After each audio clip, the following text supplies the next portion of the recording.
Welcome aboard the RSS commentary on Friday, January 15th, 2021.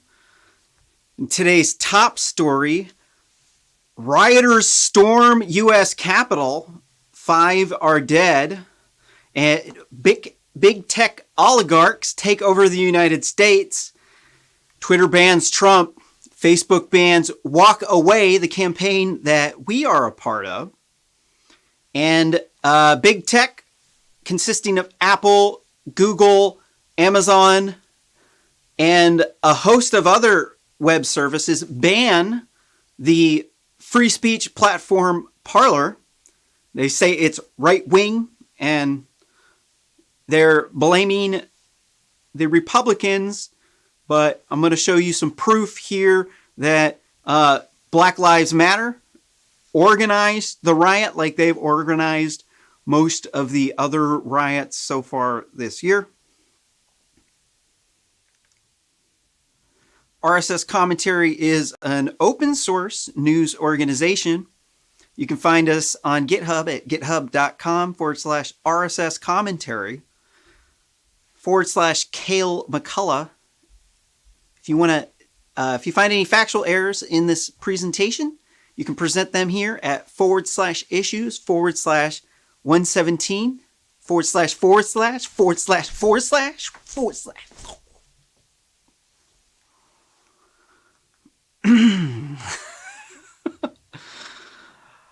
All right.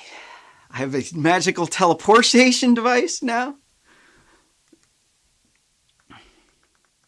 So you can also find links to the articles that I'm presenting here. And if you find any factual errors, just put them in a comment down below. You can reference them in square brackets by the number on this list up here. And it's a very long list, so I'm going to be up here pretty much all night.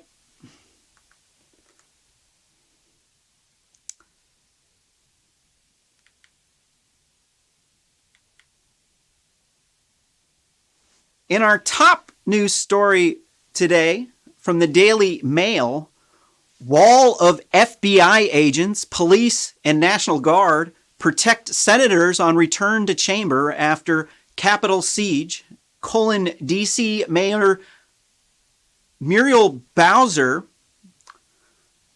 she must be related to the Mario character Bowser, imposes 15 days of emergency measures after pipe bombs, guns, and Molotov cocktails are found.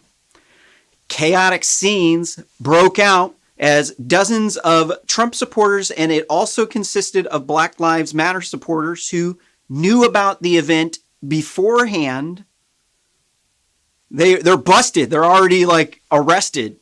It's already a matter of record. This dude snitched on himself.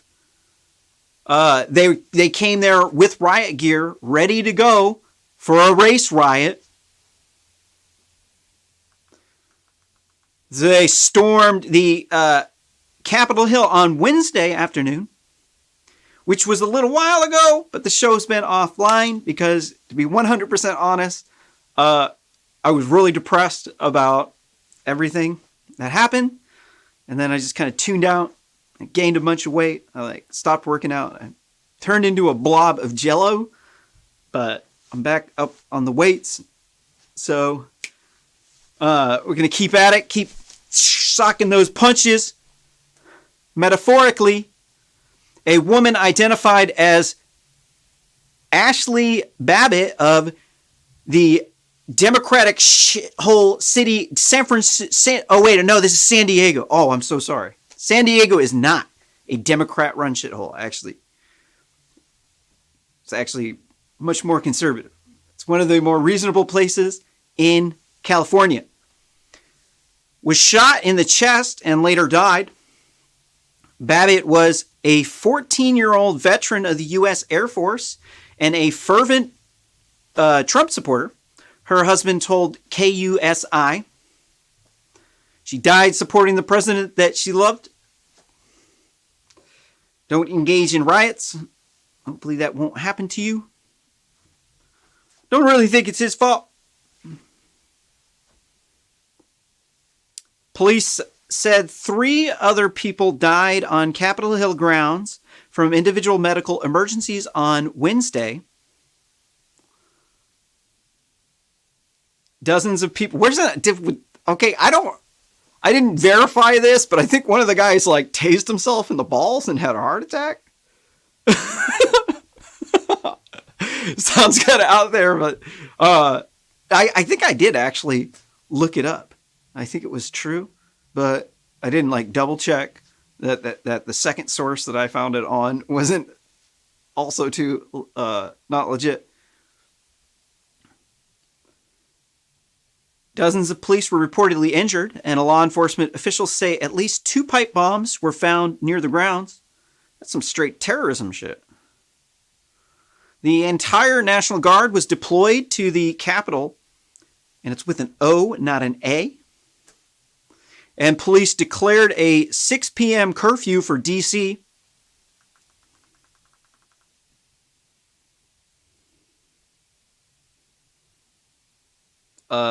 We should replace Washington, D.C. with a different acronym. It should be like Democrat controlled. Yeah, we'll just go with that because that's nice and PG. In Washington, Democrat controlled. I personally think that we need to move our nation's capital every maybe 100 years or something, because we got a straight swamp up in D.C. Democrats took over. Look, this is the way the system works, okay? So there's a group of people that the only way that they can get hired is by shaming white people as racist, making them seem like the boogeyman, like they're bad, and they need to hire these people to come in the HR department and shake shit up and get rid of all the old white dudes because they're quote-unquote racist, misogynist, and they got white privilege that they don't deserve, and they got bad intentions.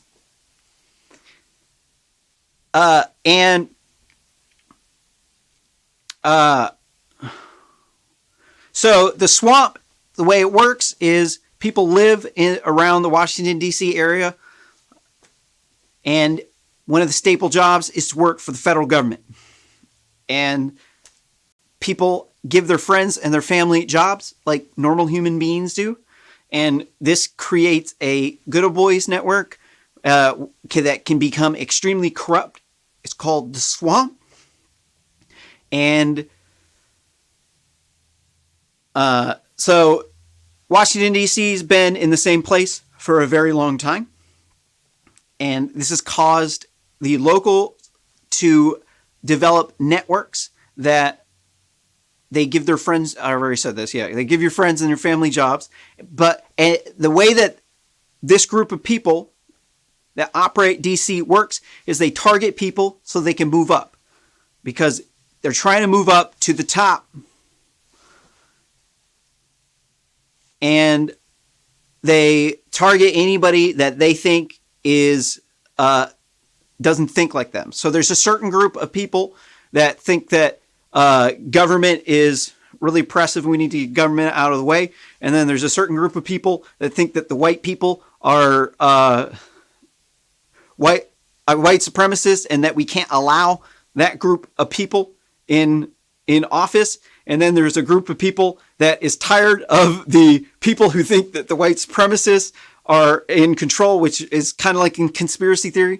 And that they're tired of the cancel culture that is around these people. So I think that we need to move the nation's capital because we need to move the swamp so that we can drain it.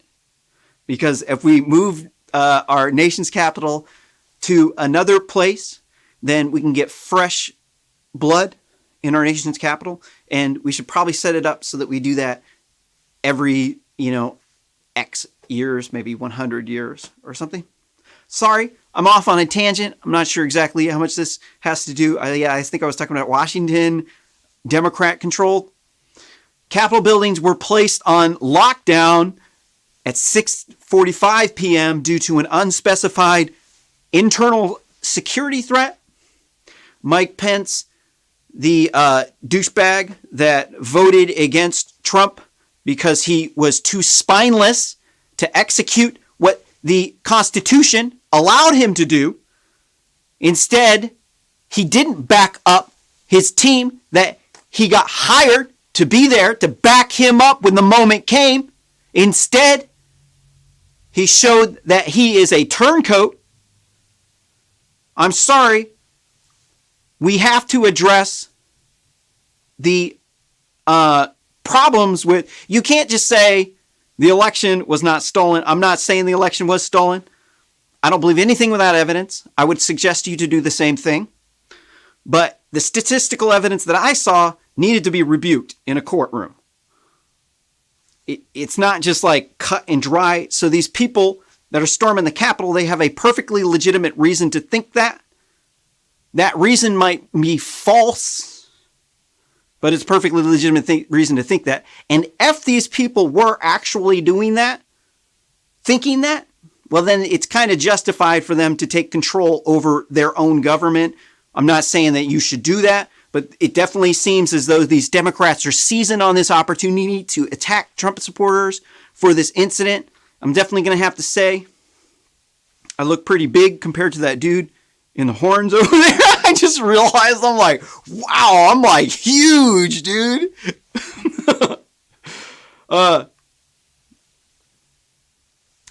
People have been targeting me for this thing because they're like coming up with all these conspiracy theories. Like there's like these white supremacists that they're coming, they're trying to oppress the minorities in the big Democrat-run cities from the poor rural states, because it's the racist Republicans that are the reason why the Democrats need to get elected in the big cities, because they're not there to defend themselves. It's a straw man argument. They're saying, hey, look, this is my opponent. He looks like a racist person. Therefore, these attributes, that's why my argument is right. Vote for me, because I'm going to take the money from the white man and I'm going to give it to the black dudes. And the chicks are like, yeah, white privilege sucks. Take my tax money. Give it out to the minorities who are selling drugs in the big Democrat rug shitholes. They're like, oh yeah, we got to redistribute this wealth. We need to have diversity, inclusion and equity die. Because it's code for communism. That's what it always has been. Diversity, inclusion, and equity came up with in the 1920s when the Marxists, remember back in the day when they were talking about McCarthyism, there was actually a communist plot to overthrow the United States. And it was hatched in 1920s when they were trying to take over the entire world pretty much. And they were trying to get the black people to side with them. And so they came up with this diversity, inclusion, and equity critical race theory, saying that the reason why you don't have equality, why you don't have the same amount of money and everything else as the white people, is not because your ancestors sold you your ancestors into slavery and the white people invented modern society and they became incredibly rich and powerful, and then they gave you all these secrets and allowed you to do it too. See, but they think, oh no, it's the white people being racist, right? And that we got to take their white privilege because they're white supremacists trying to control the government. And then they're shaming QAnon. They're saying, oh, these people think that pedophiles are controlling the government. They're like, this is a baseless conspiracy theory. It's like, really? So like we haven't been seeing Jeffrey Epstein on the news nonstop for the past several years, along with pictures of Bill Clinton with Jeffrey Epstein. Right? So like obviously it's not 100% baseless. It's just cracky, kooky stuff. So the problem with these QAnon people is not necessarily that they believe that there's pedos that are in the government that have a cabal because there are cartels, there are human trafficking networks, there are hundreds of thousands of missing children in the U.S. that are sex trafficked.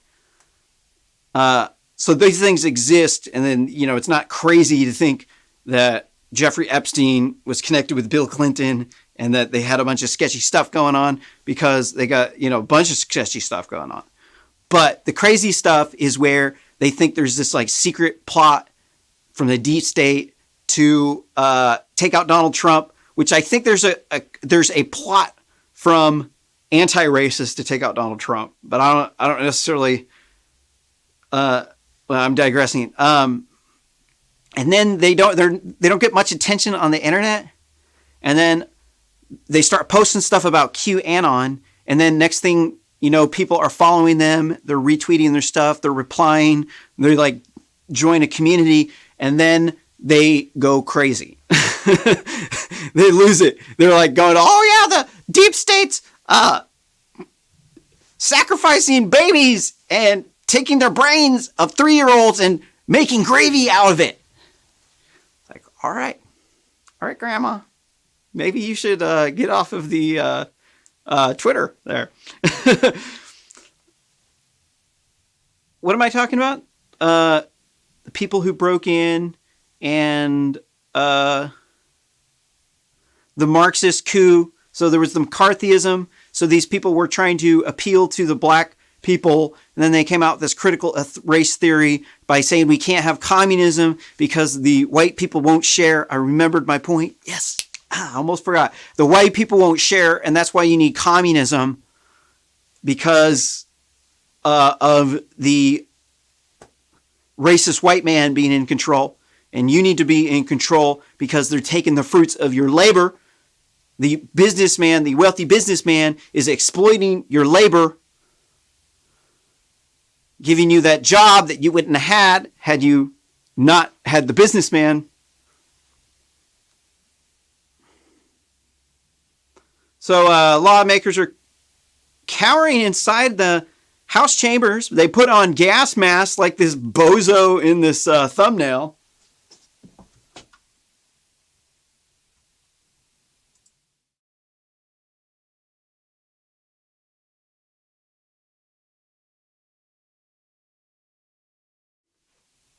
Boom, I have a teleportation device. Oh. So they're all freaking out because they got a bunch of these. There's some Trump supporters. There's some black looter mob, Antifa Nazis, race rioters, which we'll get to here. President-elect Joe Biden, the streaking White House groper, the one that the Secret Service had to restrain a Secret Service agent from socking because he groped his girlfriend at a White House event. The guy that streaks naked around the White House, the creepy dude that touches little girls from behind. Yeah, creepy Uncle Joe, that guy.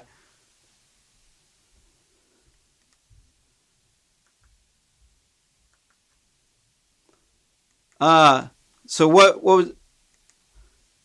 Yeah, he called for the mob to pull back. And he said the uprising bordered on sedition. I'm not sure about that. I think I'm not sure about that, dude, because it looked like a pretty peaceful scene for the vast majority of people. And then the rioting was connected with the Antifa people, that black looter mob dude, who's half black, half white. What's his name? Jaden X or something. We'll see. That was his YouTube channel. We'll see. Yeah. Lawmakers consider... hold on. Oops. Sorry. It's an air mouse. It's kind of hard to do sometimes. Donald Trump, the king of memes, after hours of remaining silent, told those inside the Capitol that he loves them and understands their pain, but urged them to go home. He had initially urged his supporters to march to the Capitol to rally earlier in the afternoon before only asking them to remain peaceful when violence broke out. Lawmakers returned to the Capitol at about 8 p.m. to resume the certification proceeding. They totally shot themselves in the foot here. Donald Trump lost. Kamala Harris is now president. Biden is now the vice president.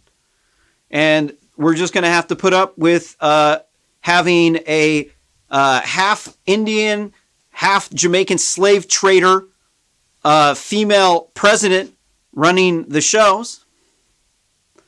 They packed their cabinet full of corrupt BlackRock executives that they pulled straight up out of the swamp. It's like you wonder, like, where do these people get the gall to do this? It's like they're saying Donald Trump was corrupt. Like, holy crap.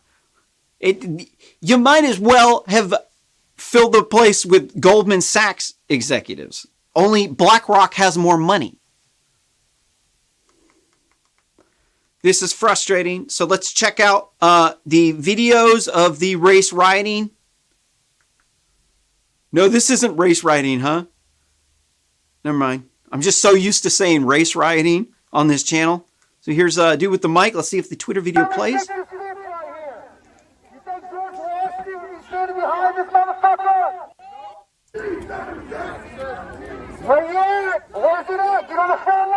So here's,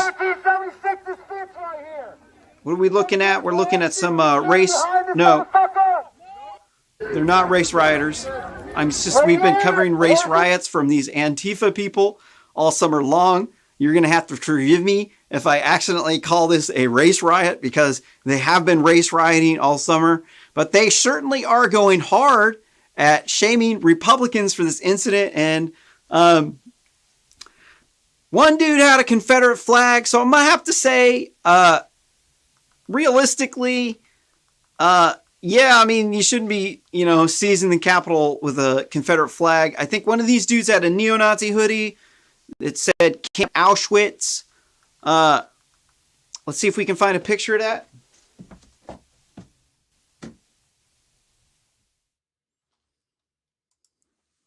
Picture.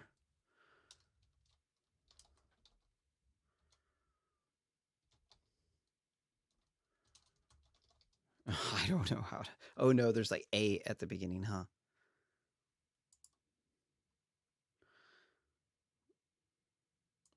This was the deplorable shirt. This guy. It's a pretty disgusting shirt. Obviously, this dude's not a good person, but people think that like Republicans are racist because the neo-Nazis left the Democrat Party. That's just not true. Like, think about it. Which party are they going to be a part of? The Democrats or the Republicans? Right? It's almost like a coin toss as to which side they're going to pick. What's going to happen is they're going to side with the side. People are going to say, you are detestable. We don't want to be associated with you, GTFO. And then they're going to go over to the other side. And the Republicans support free speech. And so they didn't turn them away. Which to me is a little bit more democratic. And so here is the dude with his Camp Auschwitz shirt that he wore up in the Capitol. Obviously not a good person. Neo-Nazis, definitely. I'm going to support your right to free speech. Actually, I personally have had a number of people call me racist for doing this show, for not believing in fake news, for not believing that African Americans are victims, because people say, oh, the African Americans are so underpaid. They're so underpaid. But then you look into it, and then on average, they're spending 71% less on education, even when they got money. They're buying flashy clothes. They're buying whips with bumping sound systems in them. They're spending the money on fancy clothes, going to parties, going to the club, trying to get pussy. And also, the average age of a white person in the United States is 58. The average age of a minority in the United States is age 23. So they're saying, oh, they're so underpaid. You're like, okay. Right. So you're on average age 23 and you're making half the amount of money as them. And they're twice your age. So you would expect them to make how much more money than you? You would expect them to make double or more than you because they're twice your age and they have a bunch of money in the bank, right? But no, it's got to be systemic racism is the reason why they didn't do well in school, and they talked back to the teacher and they got in trouble. But I've had a number of people call me racist, and I've argued for free speech. My rule is, I don't like your speech. I don't agree with it. I'll defend it to the death. And I can't really influence you to make you a better person if I ostracize you. So, I mean, you kind of have to denounce these people because they still think Hitler was right, which is disgusting. Never okay to be a mass murderer. So what am I looking at? The Camp Auschwitz thing here. Let's go back to the main thing. Let's go look more in here. Sorry.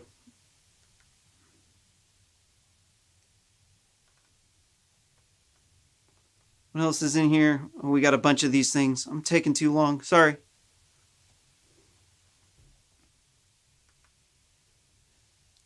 Before, I was opening up all these things in browser tabs, and then it would like use up all my CPU, and then I think it was making the show crash. So here's another video of the not race rioters this time. Here they are coming up to the gates, pushing their way in. Little bit of context. This is 15 minutes before the end of the King of Meme, Donald Trump's speech. These people had coordinated this on the internet, on chat forum. BLM had instigated this. BLM knew of this riot that was going to occur before the riot occurred. And they're going up and they're going to... breaking down the barrier.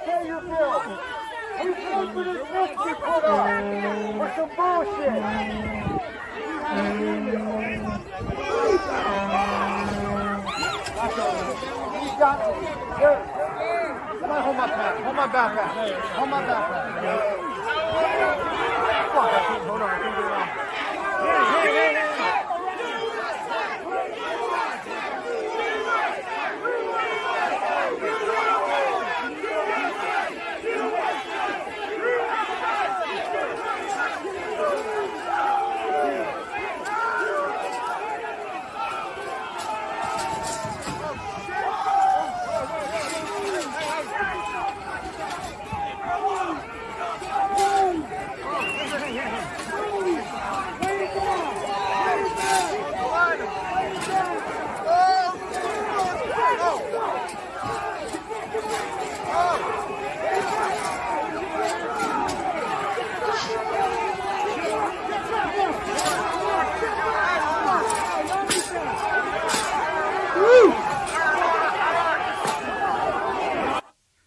Right. Yes. There's the next one here. We got them outside of, I don't know where this is at relation to that. I think there's like a bunch of terraces that you go up. There's the police pushing back against the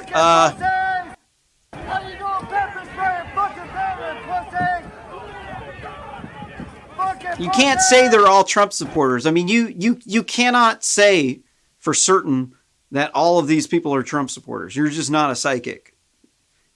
You have to go through and actually investigate what percentage of these people are actually the Black Looter Mob Antifa Nazis or the Blam Man.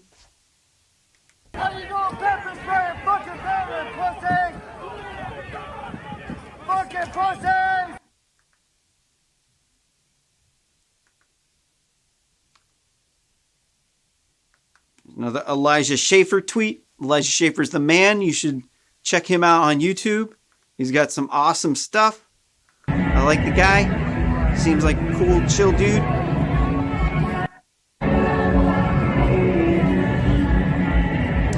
It's a pretty big crowd. Obviously, not all of these people are rioters.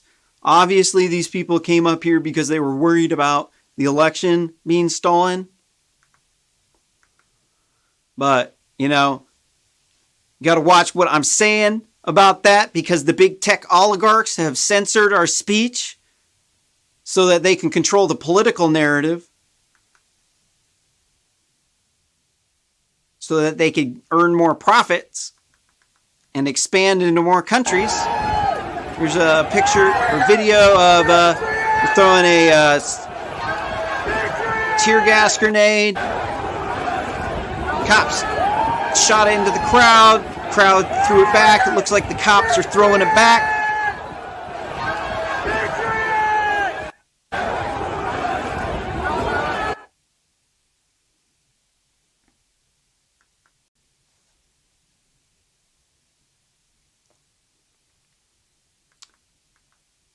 Here, this tweet says cops didn't use tear gas, other chemicals, or flashbang on Trump supporters at Capitol yesterday, ?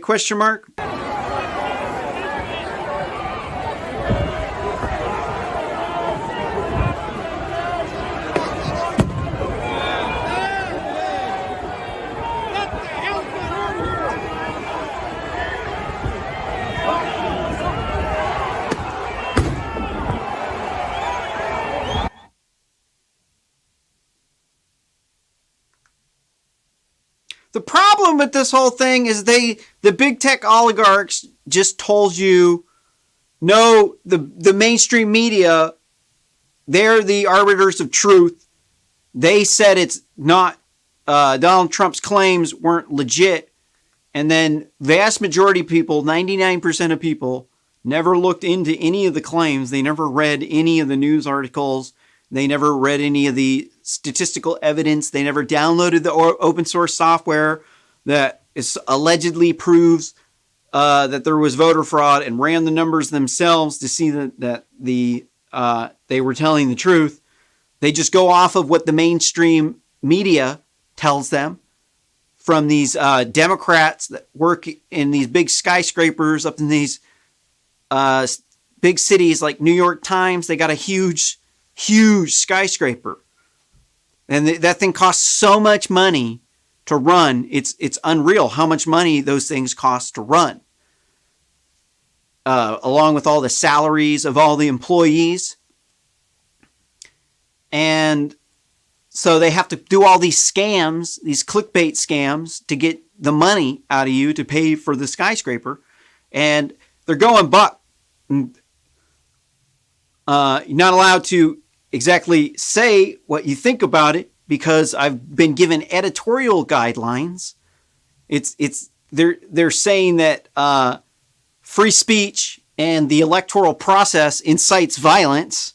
So you're not allowed to engage in free speech, because their side needs to, their political side needs to win. And this is the problem with this, is they don't really actually have the right to do that, because I don't want to go too much off on a tangent, but I started.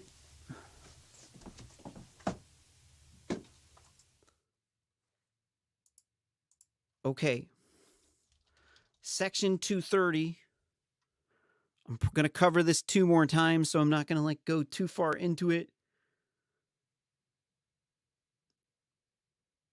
But Section 230 defines an internet information system as the internet or other interactive computer services offer a forum for a true diversity of political discourse, unique opportunities for cultural development, and a myriad avenues for intellectual activity.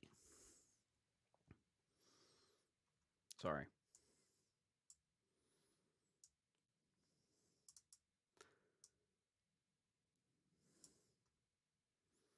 This one, the Section 230. Definitely says it offers a forum for true diversity of political discourse. That's a definition.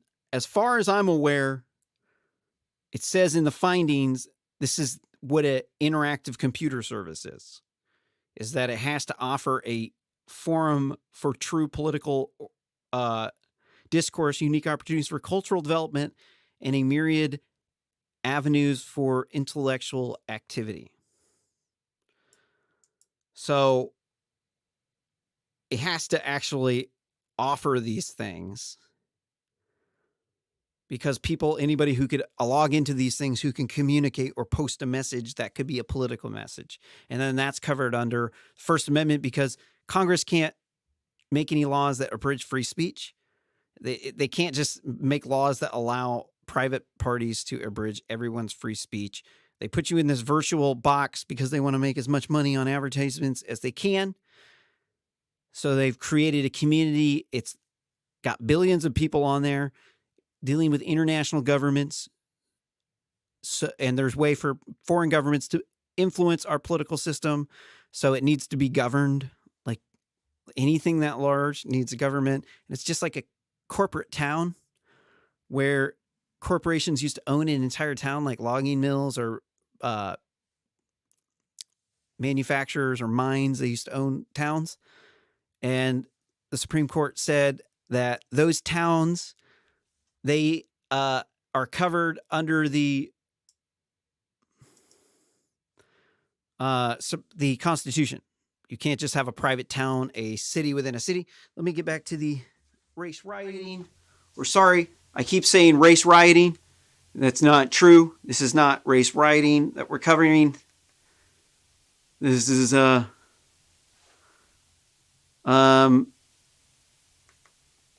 I mean, if BLM did actually instigate this riot, is it a race riot? It's a proxy race riot. I'm going to call it a proxy race riot. So this tweet says beating officers over the head with an American flag while the crowd chants USA and storms the Capitol. That's obviously the antithesis of what we stand for.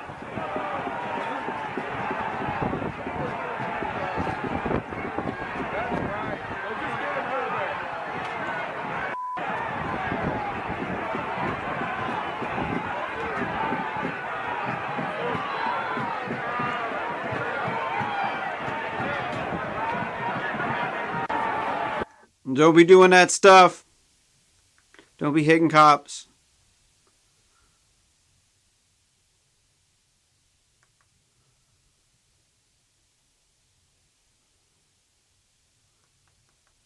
Another video of the cops swarming in.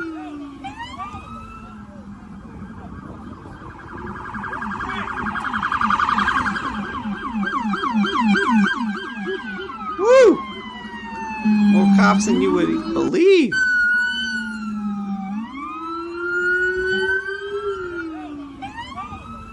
Woo!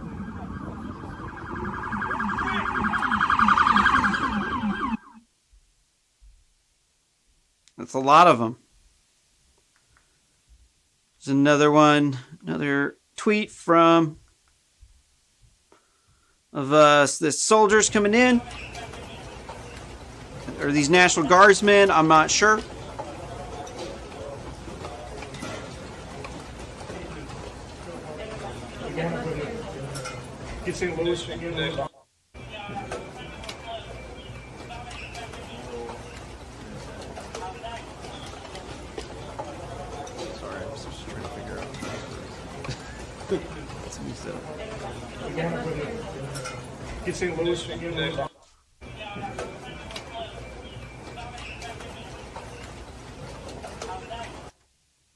All right.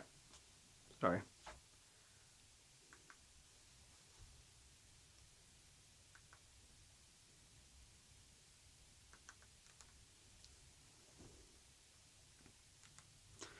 Well, we got another Elijah Shaver tweet because he's always got so much good stuff. I think the guy's pretty funny. I definitely would subscribe to his YouTube channel. Here's a picture of some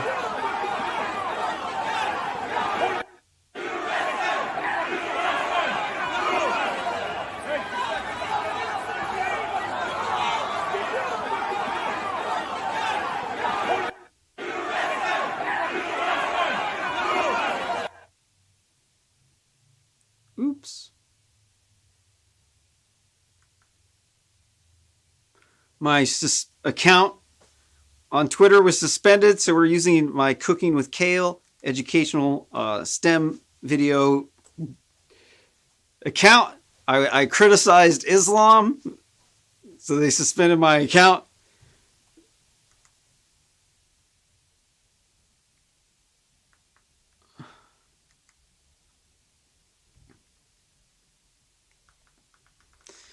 There's another video of them getting into fights with the cops.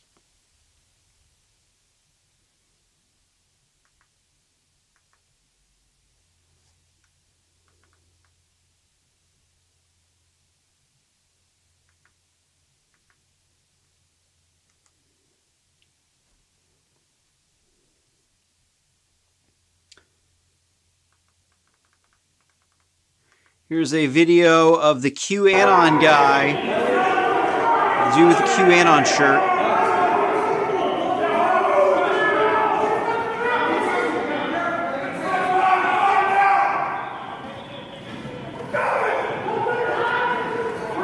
I think there's a dude with the Confederate flag over there.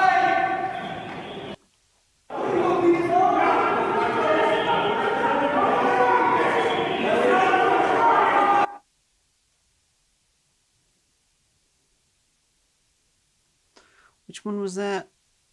It's a little bit tricky to figure out which one I clicked on. All right, doing a good job. All right, here's another video. I think this is the last one I got of these ones.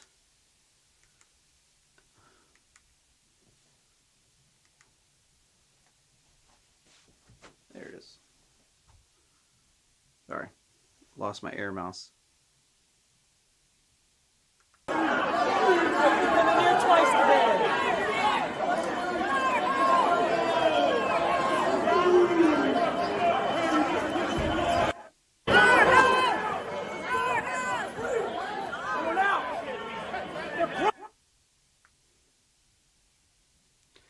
Well, I mean, the one thing that you could say that's good about Trump losing the election is we don't have to deal with Trump, all the stuff about Trump, but then again, we're probably going to have to be having the same level of headaches from what President Harris is going to do with VP Biden. President Harris has some radical, progressive, San Fran, woke agenda where they want to take all the money from the white people to give it to the black people to get them to vote for them. So they say it's equity. They want to give them a fair share. This is actually called communism. There's a social hierarchy because some people invented things first and their family got a lot of money. And it's not important that they have a lot of money. It's important that you are able to actually make that same amount of money.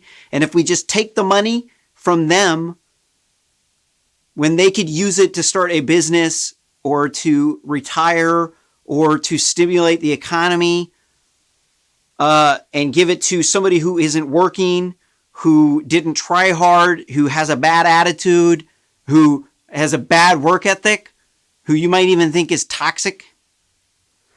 This isn't a good thing. Competition is a good thing. People are like, oh, but the African Americans make so much less money than the white people. Really? So you're saying that the minorities in the U.S., their average age is 23. The Latinos and the African Americans are both extremely young. And then the white people have an average age of 56. They're like almost baby boomers. So you think that the person who's 23 should be making as much money as the person who's 56. This is how stupid all of this stuff from the Democrats are. Once you find where the threads are in the argument, you can actually consistently find where the threads are and pull their argument, and it just falls apart because there's absolutely no substance backing it up. It's like feminism. Like what is the role of a woman supposed to be in our society? Is it supposed to be the same as a man? All right. Well, what's a man's role supposed to be? Oh, it's supposed to be the same thing as a woman's, right? Oh, so we both have the same role, right? So, like, I'm the mom now, and you're the dad, and I can have babies out of the hole in my penis. No, for real. I give birth to alien babies out of my penis every morning. I like it when you shove sticks down there. I'm joking. I'm sorry. I just put this thought in your mind. I was like, what? This is disgusting.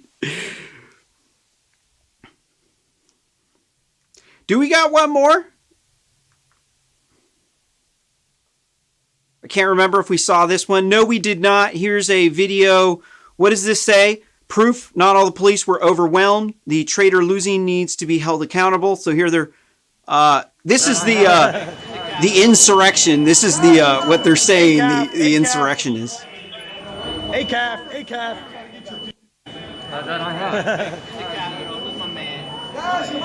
ACAF, ACAF. ACAF, ACAF. So tell me this dude isn't BLM. He's saying a BLM statement right there. He's saying ACAB stands for all cops are B word. And I'm not going to repeat it because it's baloney.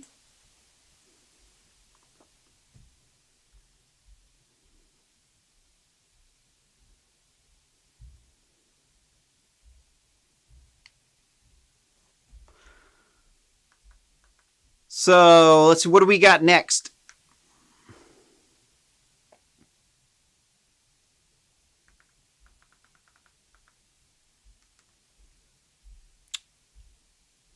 Okay, next we're going to cover the how BLM was behind planning these Capitol Hill riots. So keep hanging. This is a live stream. This is just the end of this video segment, but there's going to be more going here. Don't forget to smash that like button down below. Hit that subscribe button and ring that bell so that you get notified as for when I go live.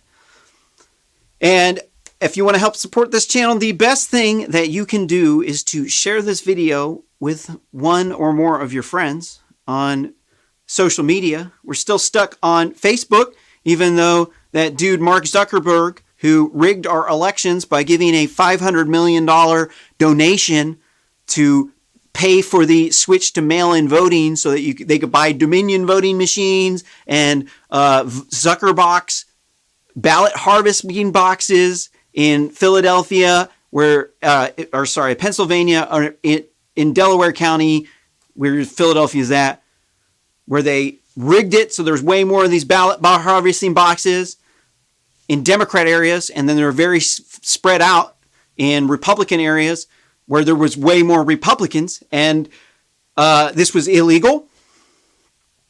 It was unequal treatment in the distribution of the money that was supplanting the federal money for the elections that was supposed to be paid. Probably should have been paid for out of emergency funds by the feds, but the states did not pay it. Zuckerberg filled in to give the donation, and he rigged our election. Might not have been through what Donald Trump said with the election being rigged, but Mark Zuckerberg, this is different than what I'm not saying that Trump rigged the election, or that Trump or Biden and the Democrats rigged the election. I'm saying Mark Zuckerberg, that guy rigged the election because he gave an illegal campaign contribution to Joe Biden, or to President Harris and VP Biden. China Joe, the White House groper, guy likes to go and creep up behind people and touch them in inappropriate ways.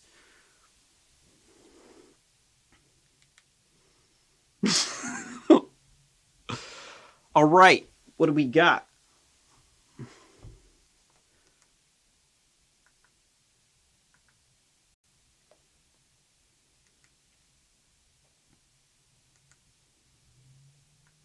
Wait, let me look at this. Okay. I'm not 100% sure how this is going to go. Let me look at these stories. Okay.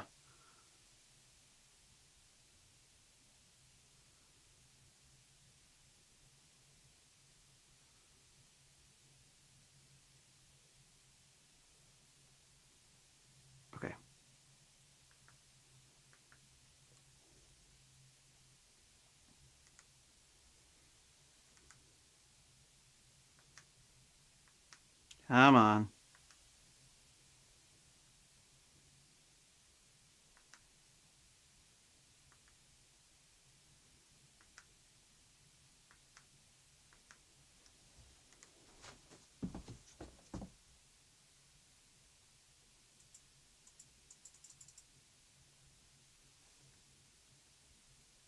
Oops. Oh, it's over there. All right. In this next story, we've got evidence that black looter mob Antifa Nazis planned the Capitol Hill riots in order to frame Trump and Trump supporters for the riot. Here we got a fake news article from Reason.com. It says, no, Antifa was not behind the Capitol riot.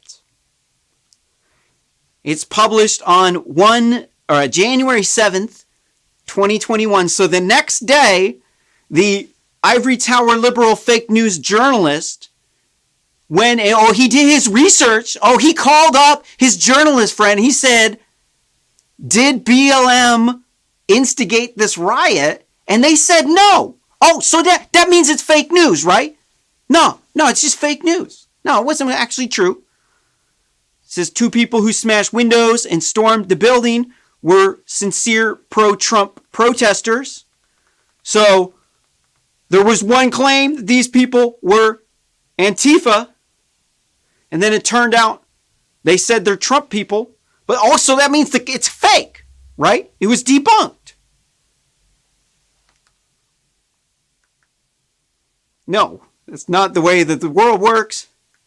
Here we got another one here from the Con News Network. Fact-checking Republicans' unsubstantiated claims that Antifa infiltrated Capitol riot. What are they talking about? Who are they talking about? So they don't have a picture of them. But they checked. They checked. So, that means it's false, right? Because CNN said it's false, so that means it's false, right? This is why... Okay, when did they publish this? This was on the 8th. So this is why you shouldn't just jump right on top of the fact check. Almost every time I jump right up on top of the fact check, I end up being wrong because I'm too eager to publish the news so that I could get them clicks, so that I could get my hit of dopamine, so I could be an attention whore. And because I'm trying to race to it, I want to get them clicks. Subscribe, hit that bell. So I end up publishing fake news. I don't do that. That's why I haven't had this show on since, this happened on the 6th. This has been a while. Also, too, I was really depressed and I gained a bunch of weight. Now, I'm a fatty McFat. Oops. The suit is concealing it.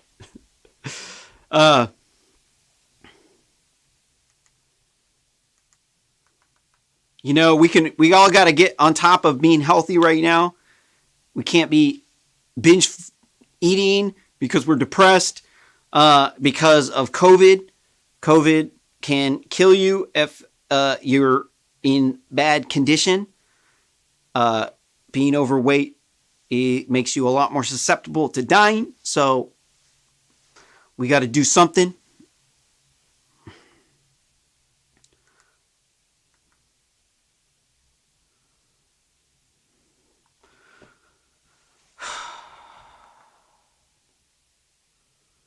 where was I at here?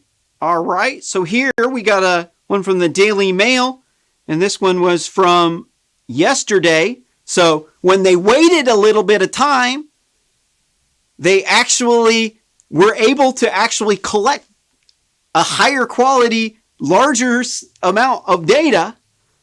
And then here we got Black Looter Mob, Antifa Nazi whacktivist, egged on Capitol rioters, left-winger who told CNN he was there simply to document the siege, is arrested after videos show he smashed windows. He wore a gas mask. He told rioters he had a knife, and he shouted, "We got to get this SHIT burned," because that's what whacktivists do.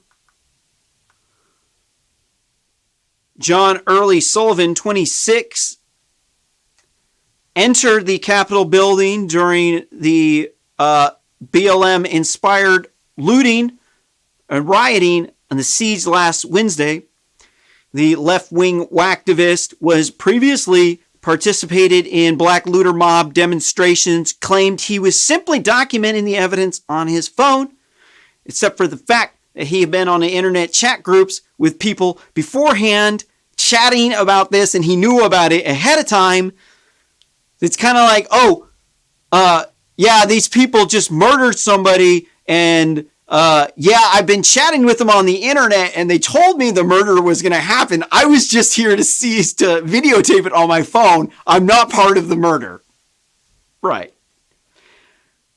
He was interviewed by Anderson Cooper on the Con News Network afterwards, where it was implied that he was passively observing the situation as it unfolded. However, Sullivan has now been arrested after video footage appeared to show him inciting rioters. He is charged with knowingly entering a restricted building, violent entry and disorderly conduct on Capitol grounds, and interfering with law enforcement. Sullivan is also facing rioting criminal mischief charges stemming from Black Looter Mob Antifa Nazi race riots in Utah last year.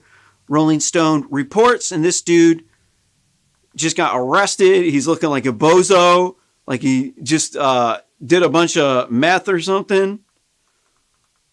Here he'd been arrested. This was after he got arrested at the Capitol Hill riots. According to the Department of Justice, Earl Sullivan, 26, was a passive observer inside of the Capitol after the video emerged purportedly showing him encouraging the rioters. I keep wanting to say race rioters. It's such a habit to say race rioters. They're not, though. They're voter fraud rioters.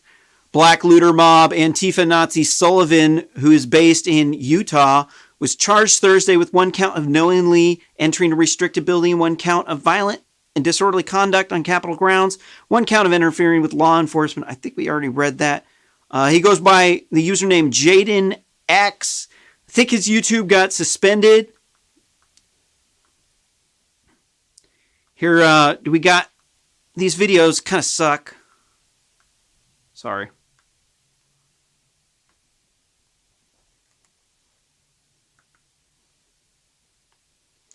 So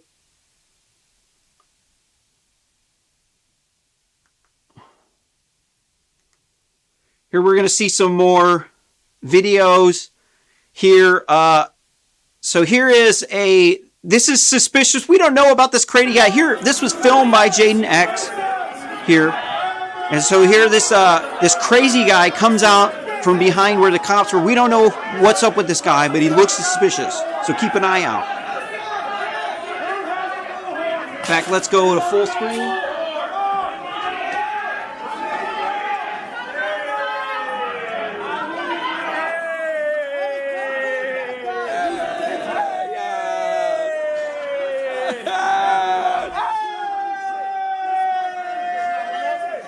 He's an idiot! You're a moron! I just told you I like you! You're a fucking moron! He's a fucking moron!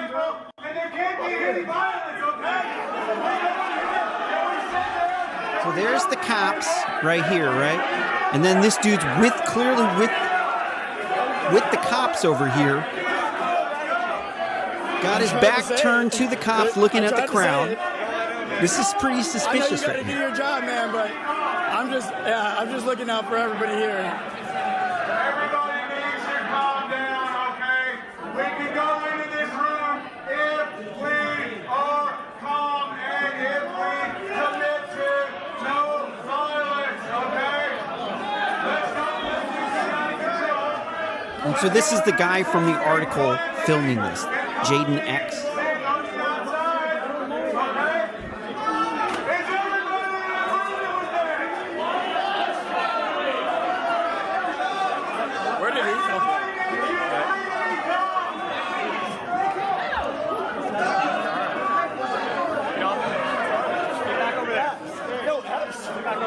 Epstein, bro! Motherfucking Epstein's cousin, bro! So the cop is telling him, get back over there. Get him out of there! Let's look at this one more time. Get back over there. Yo, get back over there. Epstein, bro! Motherfucking Epstein's cousin, bro!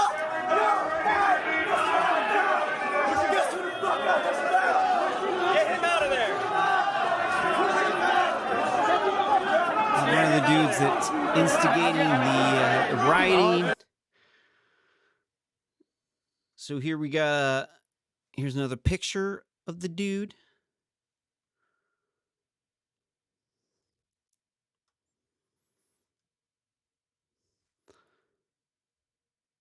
There's a really good analysis. I'm not going to go through this, but I'm going to link you to it. This is a video from Crossroads.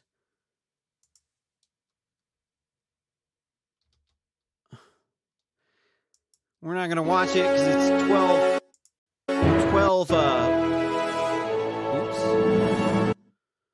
So this video, this woman, this Chinese woman, or sorry, she's Japanese. She witnessed coordinated actions by Antifa. Was doing what? And I was seeing one video that was about 44 minutes long. And this video had a title named Jason X, I'm sorry. And he was identified as one of the Antifa by Andy Noam. And he took the video from beside of the lady who got shot. And he was taking this video, and I think that everybody who watched those video only see what happened to that lady, right? But I was watching the people around her. And I saw two men who was leading the crowd. And one man got in front of the people, facing one of the, I think, police or guard. And he was saying, "Hey, everybody," he was saying. And it looked like he was trying to calm everybody down. But what he was doing was, I think he was trying to everybody get upset.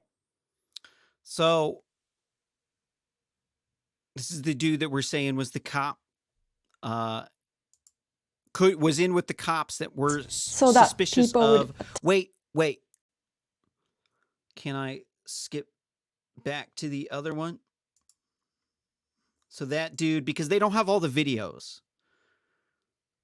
There's another here. It's a picture of Jaden X right there.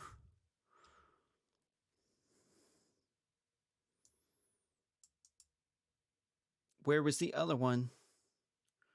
There's another one down here.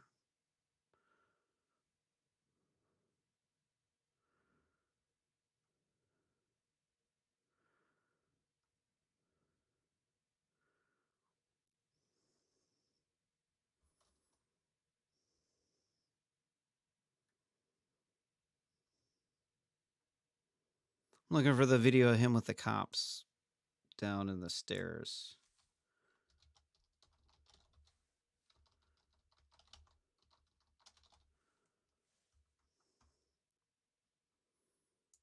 wasn't the video that we were looking at.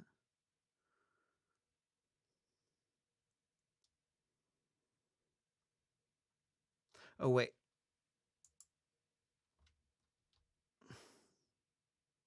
Maybe you might be hidden behind a censorship wall. Right, the censorship wall. This was the shooting.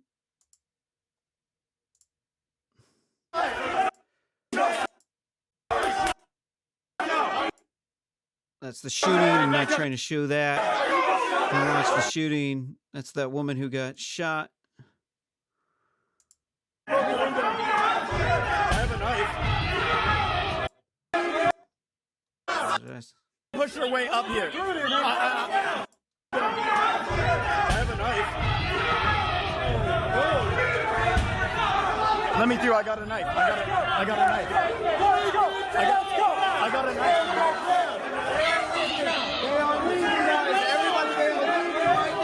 So what is she saying though? We're losing track of the other thread. I was looking for the one scene of him where he's in with the cops, and I don't know. I wonder if it was like that one.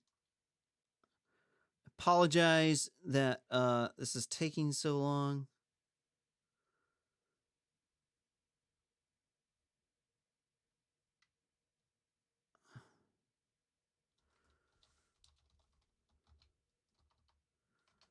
Yeah, he changed clothes.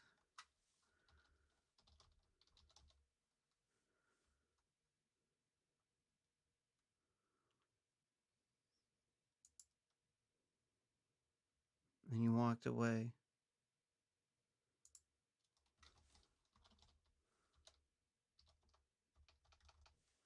Dang it.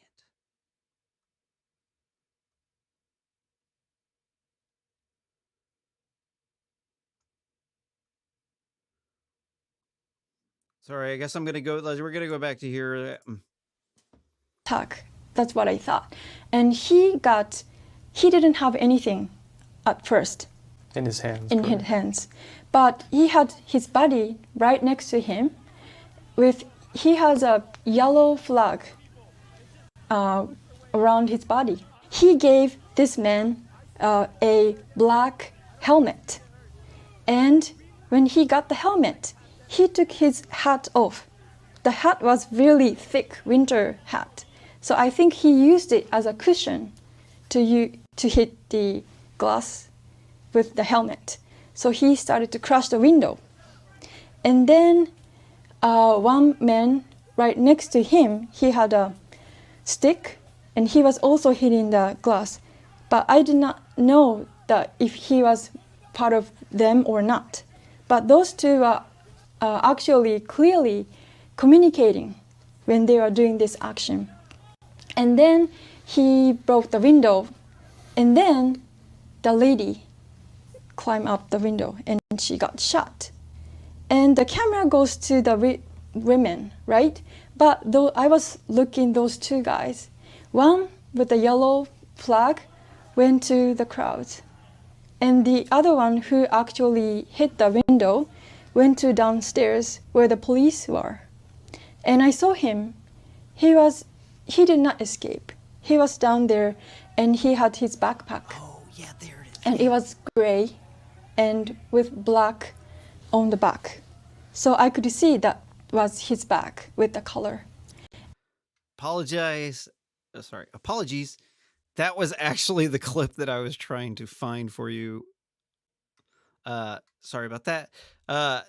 So that clip right there, we're gonna watch it again. We're looking for suspicious behavior here. He's in with the cops. He's being claimed to be women, right?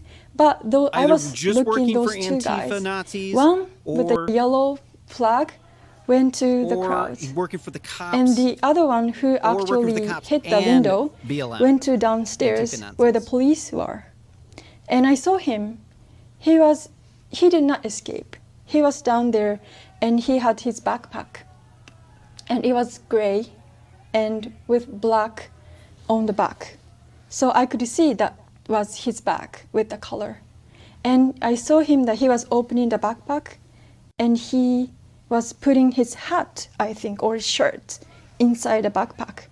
And he changed his appearance so that I think he could manage to stay there without getting caught or without people noticing that was him. And so how does, when I saw this, he's not Trump supporter because he was leading the crowd and communicating with those other guy, and he was changing his appearance. How would Trump supporter do that? He was trying to agitate people to go inside the building further so that they have the confrontation between Trump supporter and then police. And then funny thing is that I had one more camera who got the picture of the person who took that previous video. Am I explaining correct? Yes. So I could see who took that previous video. And I saw his face, and from that video, Andy identified. The person who took the video was one of the members of John Antifa. Earl Sullivan. And he was taking the picture. Now that video, that image was, I had actually seen that speech that he gave. It was after he was talking about how Kyle Rittenhouse was part of the white supremacist militia that killed 3 people, and then they got to burn the mother effer down. What else do we have that's in here that's good? He's shot the woman who was unarmed. And he was saying that she is dead. She's dead. How can you tell? She just got shot. And medic was there, so people are trying to help her. And the police are saying we can save her. Yes. So how can he say that she is dead? And I thought he is trying to make Trump supporter upset because Antifa or people like around them like to say defund the police, right? But Trump supporters say back the blue. So they have a different opinion. But from this occasion, they can make Trump supporter upset with police. So he was saying, she is saying that he Here's him was going a on the witness Con and he News saw Network. the women unarmed. But CNN didn't say about him or why he was there. And so it's a very He went on CNN bragging about what happened, trying to play it off like he's just this conservative journalist, or not conservative journalist. He's just a journalist there to document it. He just knew ahead of times that the riot was going on. Do we have this information here? Can't watch that whole video. We could just watch clips of it. We got to chop it up for fair use. What else do we have in here on this subject here?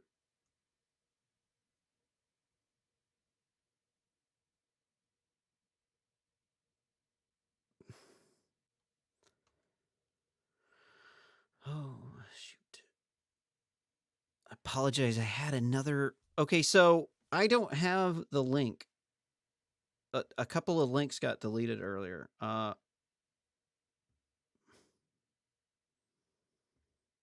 These are the rest of the articles I'm going to be up here all night covering. Probably not going to get any sleep. It's going to be one of those really long live streams.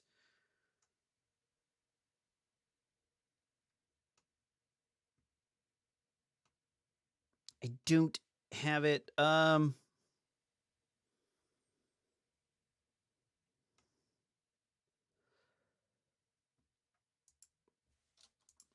We're going to do a real quick search for his name. I'm going to find it real quick, even though I'm sorry this is taking forever.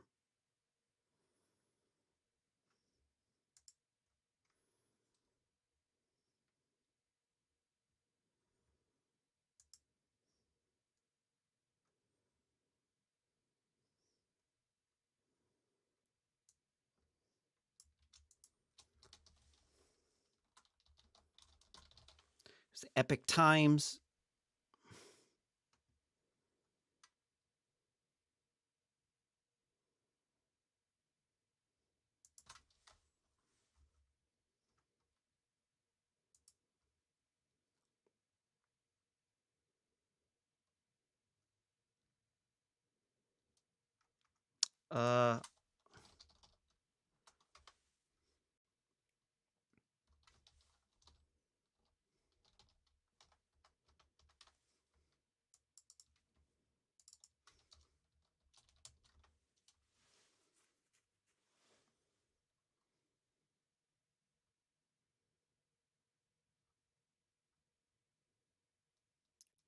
Uh, let's see.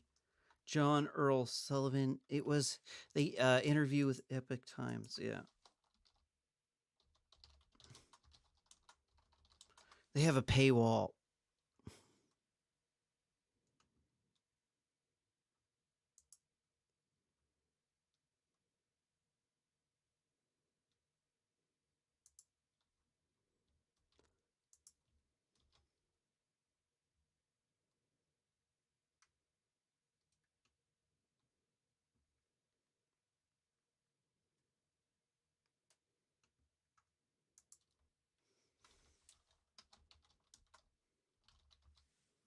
Right, here we go. All right. So I don't know about the World Tribune, but this is what was said. So Sullivan told this article here from World Tribune, Window to the World. I don't think they had a News Guard certification.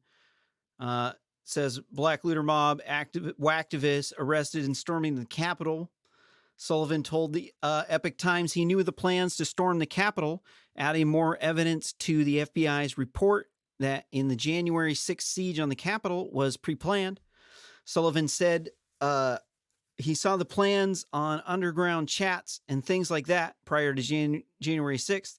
Said he posted the information about the plans on his social media. Sullivan said he didn't inform law enforcement because he's quote unquote not a snitch. This has come from multiple sources. He also said it to another magazine. I can't remember the name of the magazine right off the top of my head. It was another big name magazine.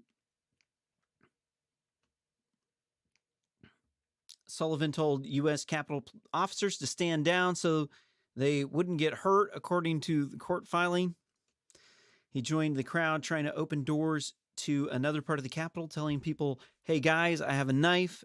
We watched that video here a second ago. We don't have to see too much stuff. I was just looking specifically for that quote. And let's look these guys up, because I don't like using sources that aren't NewsGuard source certified. Let's go look up an about.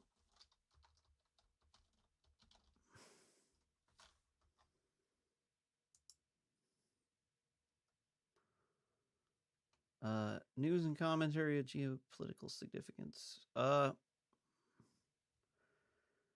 are they at? Northern Virginia, surrounding DC.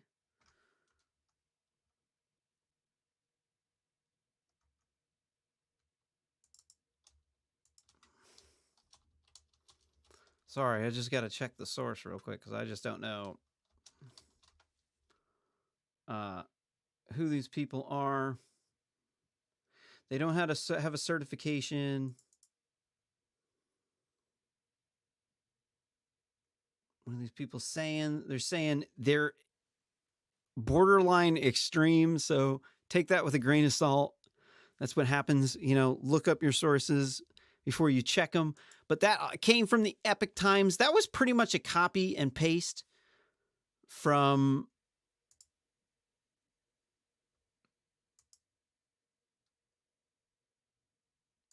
I'm kind of just interested in what is their main page, because Media Fact Check Bias said they're extreme. What does that mean? Like Breitbart extreme, which is not extreme at all.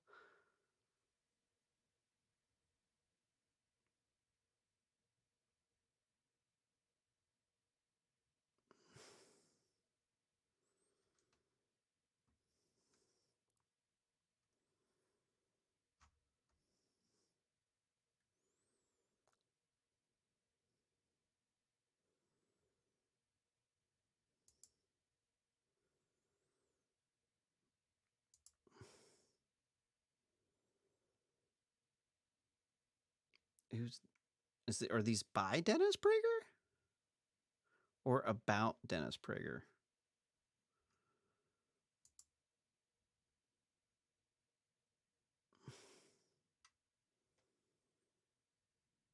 Okay, well, I mean, I'm not going to say Dennis Prager is anything close to radical.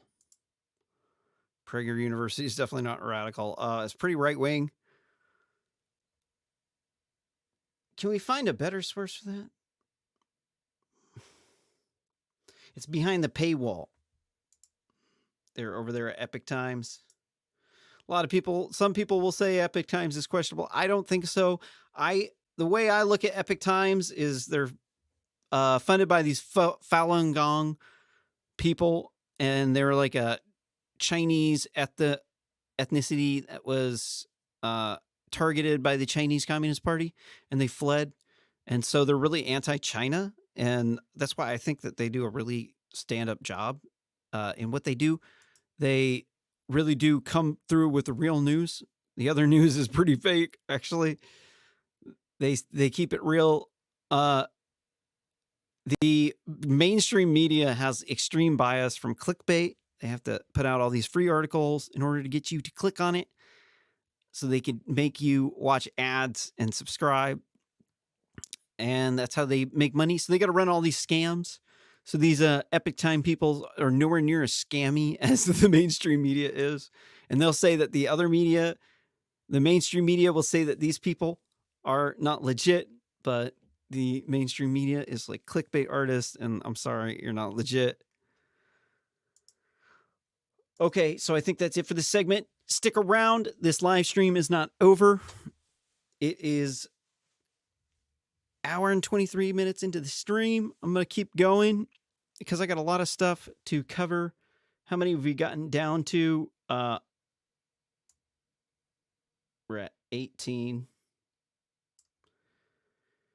out of, and the other ones are going to take longer. So I might not get through them all. There's 48. I might be smoking crack, but stick around. We got a bunch of RSS news articles coming up from the intellectual dark web, opinions that have been booted, and stick around and get them while they're still on the clear web. Don't forget to smash that like button down below, hit that bell, subscribe. That way you get notifications when I go live so that you can hear my antics and shenanigans.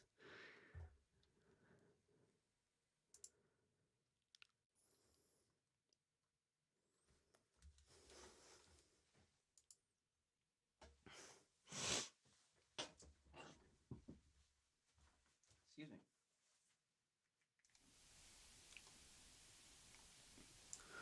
All right. Here in this next story, we've got key arrests so far from the Capitol riot from WPSD Local 6. Says CNN on there. I don't know what that means, or if they're like an affiliate. Yeah, it's here. So this is coming from the Con News Network. More than 30 people have been arrested on federal charges related to last week's deadly pro-Trump riot at the U.S. Capitol, because they got to make sure that you know that it's not the black looter mob doing this, that it's the pro-Trump people, even though it's not verified that all of these people were actually pro-Trump. Some of the defendants are accused of bringing weapons to Capitol Hill. Others were photographed ransacking the building. Many are charged with unlawful entry or violent entry. Here's what we know. Some of these, those who have been arrested, 2 people have been charged with their custody status is unknown. We just covered in the last video, John Sullivan. He's a black looter mob Antifa Nazi race rioter. He says he's a professional rioter. And he knew about the riot ahead of time. They were coordinating it on the internet. It wasn't on Parler. They were coordinating in chat rooms. and he didn't want to snitch on them. So we do know that some of the people starting the race riot and doing the destruction were Black Looter Mob Antifa Nazis, or BLAMN. So here's this dude kicking back in Nancy Pelosi's seat. You're a bad boy. You know what? I bet for the rest of his life he's going to say it was well worth it to get that picture. Got on the news and everything. But you're bad. Here, Barnell was charged with knowingly entering and remaining in a restricted building or grounds without lawful authority, violent entry and disorderly conduct on Capitol grounds, and Capitol is with an O, as well as theft of public property according to a criminal complaint. He is in FBI custody, or as I like to say, FBI, according to the sheriff's office in Benton County, Arkansas. Barrett will answer for the accusations made against him in a court at the appropriate time. The office of his attorney, Anthony Ciano, wrote in January 14th email to the Con News Network. Here, this next rioter, I'm not sure why he brought riot gear with him. Doesn't look like your typical Antifa, but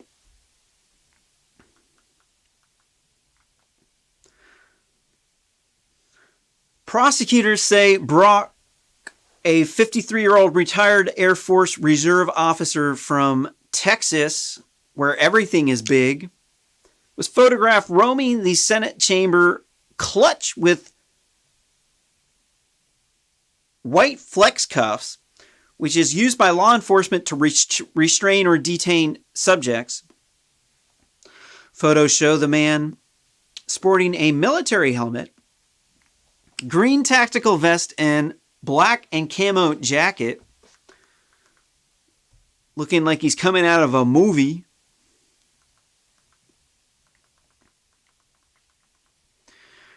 Brock was arrested on January 10th. He was charged with one count of knowingly entering and remaining in a restricted building or grounds without lawful authority. That is a long sentence, huh? And one count of violent entry and disorderly conduct on Capitol grounds, according to Justice Department news reviews. In an interview with the New Yorker, Brock denied he holds racist views, repeated President Donald Trump's quote-unquote baseless assertions of voter fraud. No, they definitely had a base. I looked at the statistical evidence. We covered it on my show. I'm an engineer. We went into the numbers. We looked at how the exponents were off on the statistics. They had base to believe this. Whether or not it's true, I don't think that it was ever proven true, or if it was ever proven false. That's why they had the riot in the beginning, was because they didn't know whether or not it was true or not. This is why we needed to have a court trial so that we could determine what was right and what was wrong. A lot of that stuff Sidney Powell was saying was not legit. But that wasn't like all the stuff, though. They had all this statistical evidence, but regardless, Kamala Harris is president of the United States and Joe Biden is the VP. So we're going to have to put up with them taking the money from the white man to give it to the minorities to get them to vote for them. Because when you rob Peter, pay Paul, you can count on Paul's vote.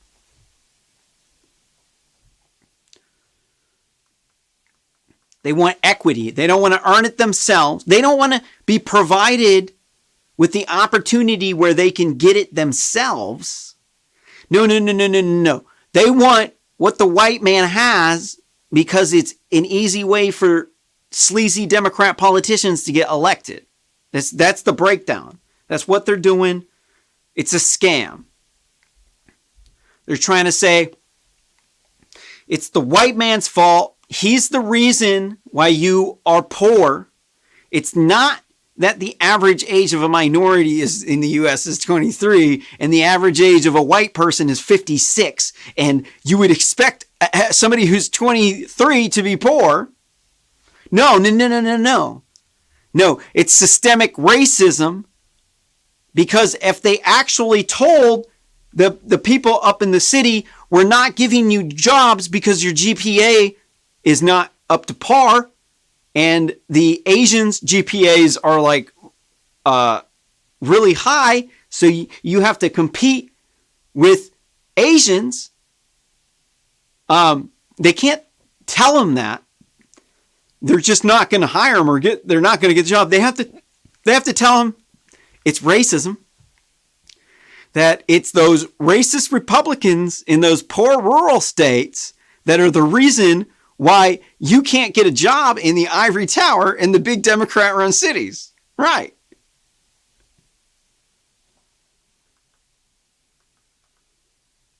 He said he was opposed to vandalizing the building and was dismayed when he learned of the extent of the destruction. I know it looks menacing, he told New Yorker, but it was not my intent. Here's Jacob Anthony Chansley, the quote-unquote QAnon shaman. This guy is hilarious.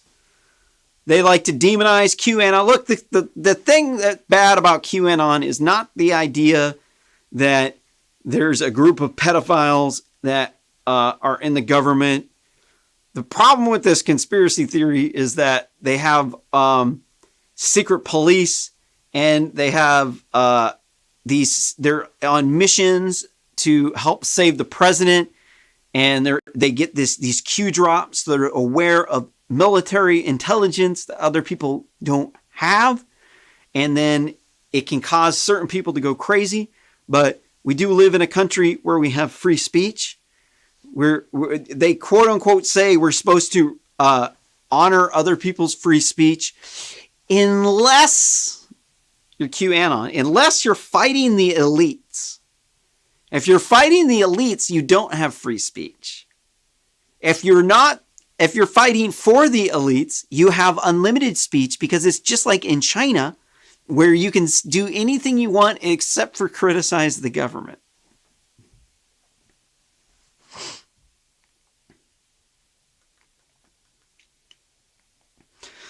Chansley, an Amazon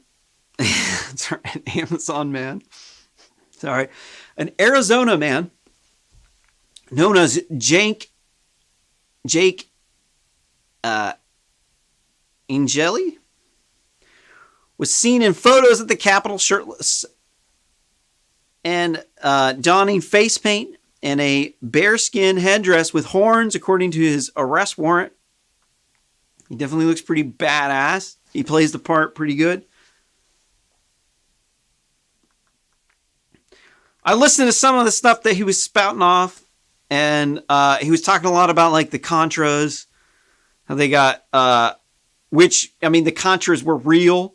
There was actually a group of rogue DEA agents, they were rogue CIA agents that got in bed with the terrorists. So you got to look up, it's the book called The Last Narc.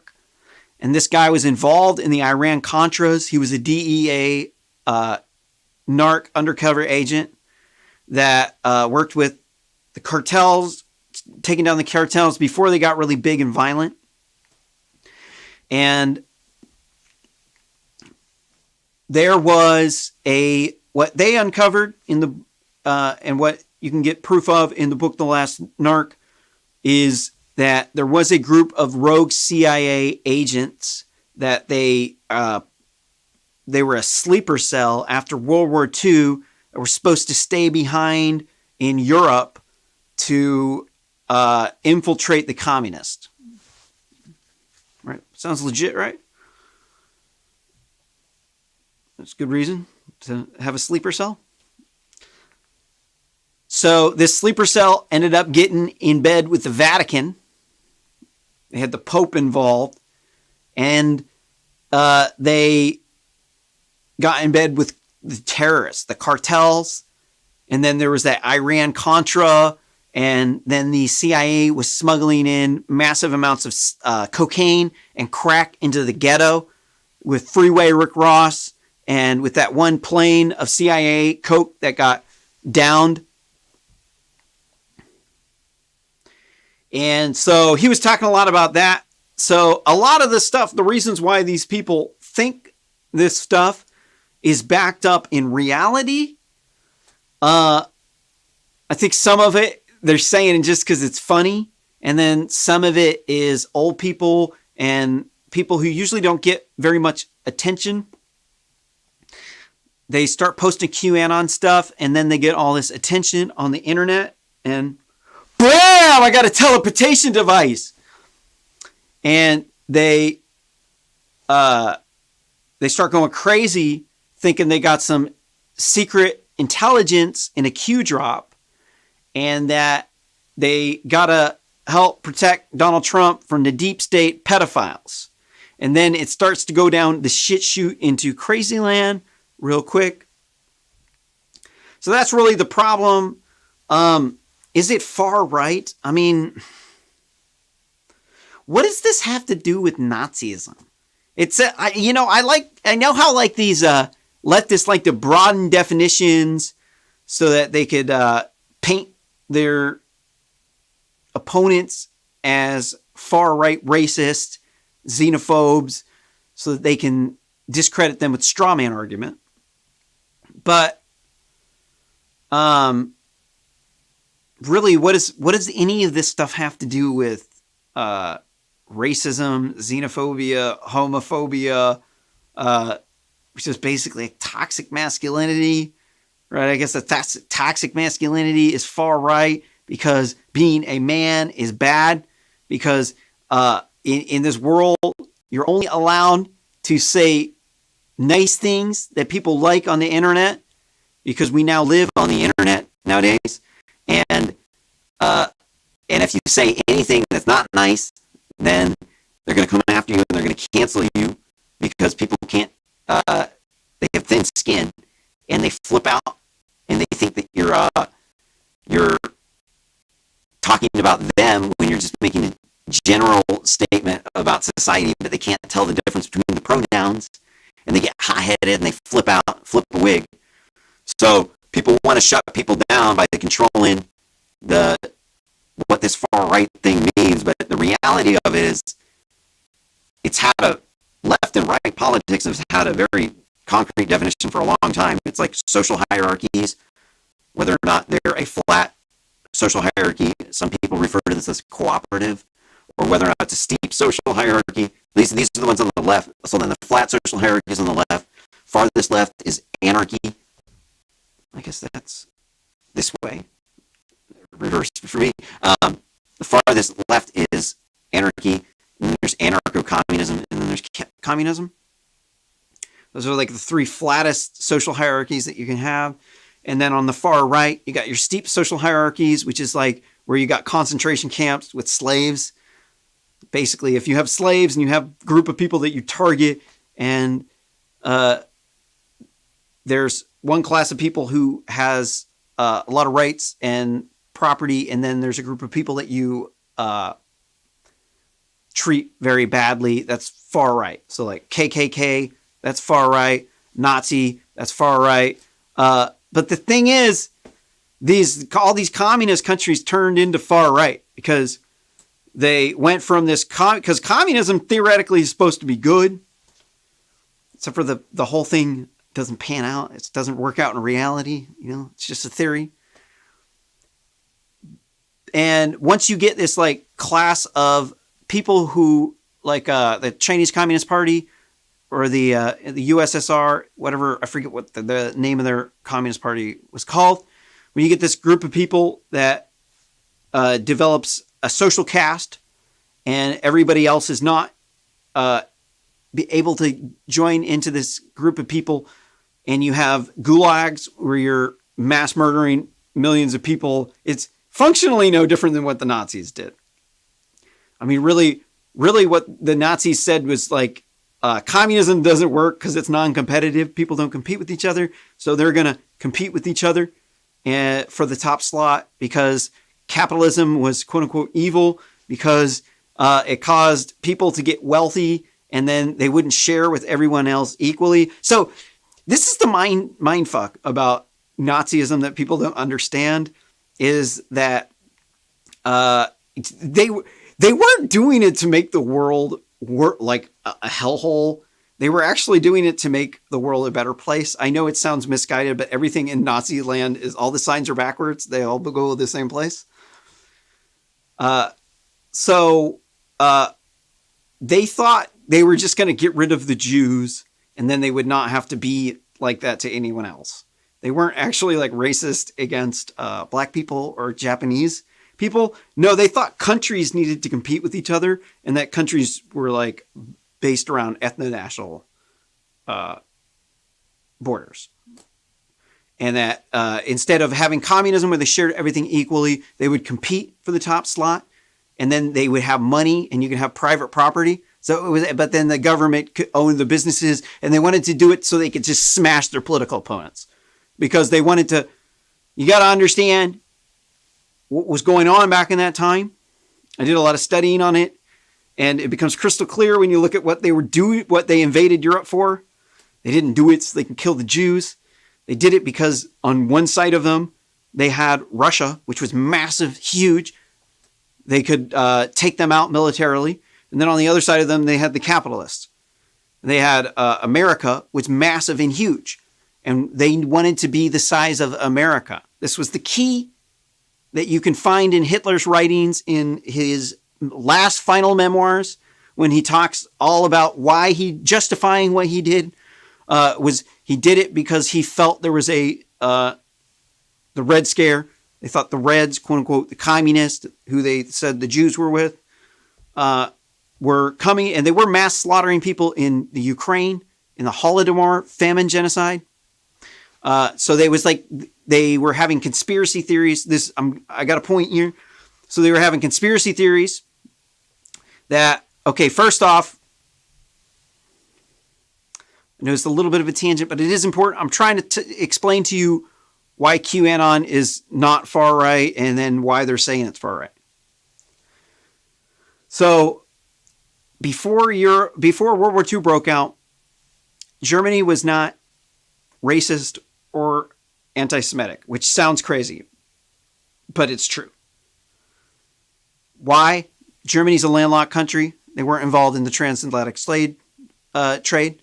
And the Germans were the people who were advocating the most and loudest for freeing the slaves. They were hardcore abolitionists, right? Berlin, before World War II broke out, was the most racially tolerant city in the entire world. They weren't anti-Semitic, but the other countries in Europe were very anti-Semitic. So it caused the Jews to mass migrate to Germany.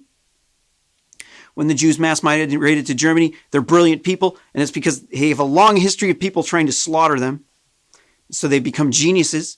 They have wonderful work ethic. So they rose up to be, they were 5% of the population. They had 25% of the people in high-paying positions like doctors, lawyers, government.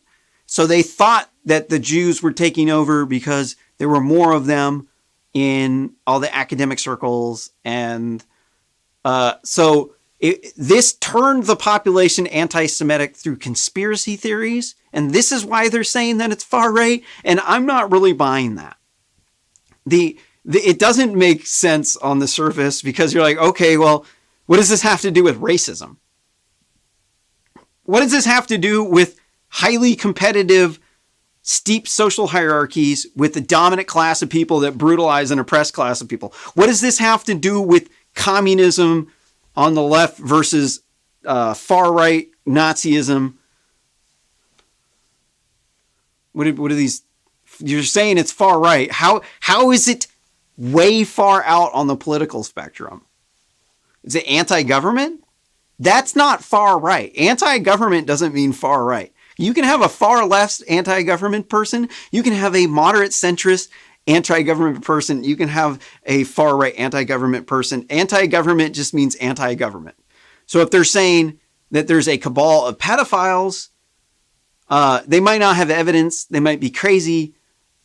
To say it's far right, not true. So let me get back to this article. That was enough of a tangent here.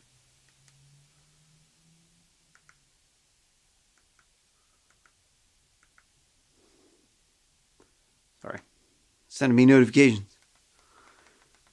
So this guy, the horns, let's see, we don't took too much time blabbing about him. He's definitely QAnon. He's not not Antifa. He's definitely legit QAnon. He's actually very entertaining. I would highly recommend you watching his videos. He's funny. Definitely not a threat to our country. Here's Lonnie Leroy Kaufman. Prosecutors say Kaufman of Falkville, Alabama, was arrested after authorities found 11 homemade bombs, an assault rifle, handgun in his truck parked 2 blocks down from the Capitol building during the riot. Woo! They don't have a picture of him, I don't know. Grand jury indicated him with on January 11th on 17 criminal counts, including federal charges of unlawful possession of the destructive device. You probably should not be bringing bombs to the Capitol. In fact, I'm going to say definitely 100% you should not be bringing bombs to the Capitol. Also included charges alleging he possessed ammunition, unregistered firearms, and firearms without a license, violation of District of Columbia laws. I'm kind of... How is it that they're able to ban guns there? It really just doesn't make any sense. Because, I mean, right to bear arms doesn't say you have a right to bear arms in every state except for Virginia, right? Does it say you have a right to bear arms everywhere except United States territories? No. It says you have a right to bear arms. That means you have a right to bear arms everywhere within reasonable limits. Definitely seems like Washington, D.C. is no different than any other city. You might have the federal government there, but you have to talk about equal treatment. When you're talking about federal government, you can't really treat Washington, D.C. any different than you do Chicago. But they do, and it's because it's a Democrat-run shithole. It's because they have this really corrupt swamp culture there in Washington, D.C., where they have institutionalized anti-racism. They say it's institutional racism. No, it's institutional anti-racism. It's if you want to get a job working there, you can't be racist because of the Civil Rights Act. If you are, they'll fire you. They're legally allowed to fire you for your speech if it's pertaining to racism. And it's because they passed the Civil Rights Act. I personally think that Civil Rights Act is completely unconstitutional. It definitely prohibits the government from speaking, and it doesn't say everybody can be racist except for Uncle Sam. It says you have free speech and you're allowed to be racist in this country, whether or not if you want to or not. Doesn't say, oh, we can pass a law that says that the government isn't allowed to do any of this. It says in the Constitution, it's part of the Bill of Rights. But, you know, they had the KKK, so the KKK's not around anymore. It's not a problem. You know, the Civil Rights Act thing just gets abused. They got all these BS tort lawsuits that people file. Anytime somebody doesn't get hired or doesn't get into the school, they want to sue for discrimination. I've even tried to sue my college for discrimination under the Civil Rights Act. And that's how I know. Maybe I had a good case. But anyways, it causes institutionalized anti-racism. And so there's a group of people that are going to come up because they follow all the rules because their parents brought them up, teaching them not to swear. They don't say any swear words at all. They are feminist. They are anti-fascist. They are anti-racist. And they get into the workplace and then they fire everybody that they say is racist or sexist or xenophobic. And then you end up this workplace that sucks. It's a monoculture, groupthink, heterodoxy, echo chamber, where everybody thinks the same way. They block out any opposing voices and they take away your guns. They take away your free speech.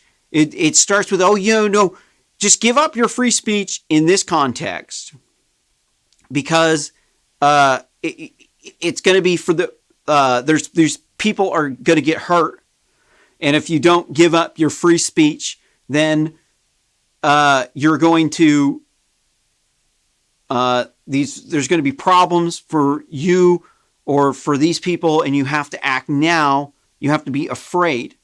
You have to be empathetic and care about these imaginary people.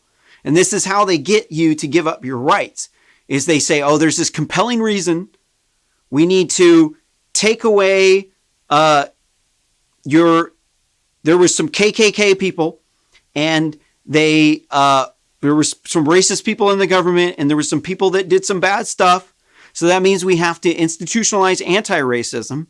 So that means that anybody who seems like they're racist, we have to target them for what they say based upon the appearance of whether or not I perceived whether what you said was racist or not. Can you see what I'm getting at here?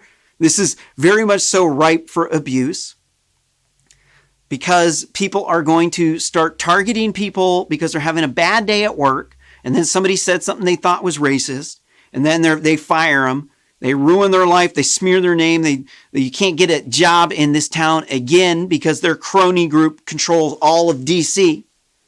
And you just got put on the blacklist. And then it gets out of line because they goalpost shift. What used to not be racist, then they do this institutionalized anti-racism thing. Now what used to not be racist, now all of a sudden becomes racist. And then they move the goalpost again, and then what used to not be racist but is what now is racist is now what even before they shifted the goalpost, they shifted again, and now saying people of color is now racist. People of color is now equivalent to the N-word. If you say that we have to enforce our immigration laws, now you are a white or a white supremacist. Let's do some more. Get through here. Here we got Jenny Cudd, former mayoral candidate of Midland, Texas, faces 2 charges according to the U.S. Department of Justice. Derek Evans, who at the time was a West Virginia state lawmaker, in his video that shows him in a crowd that broke through the large ornamental Capitol Hill doors, authorities say.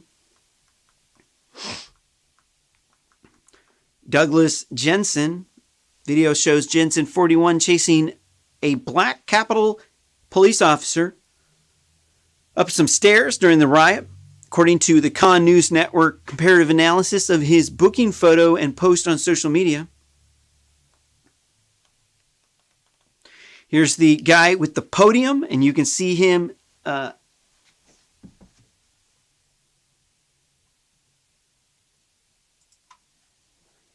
see him here in the awesome scene that we have set up.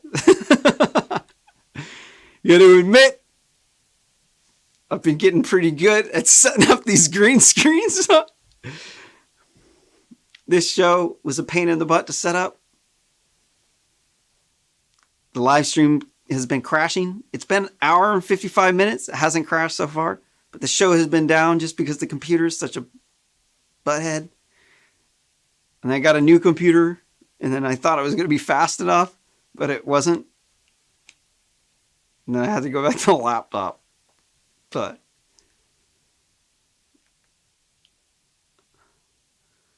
Adam Johnson, the man with the podium, what did he get charged with?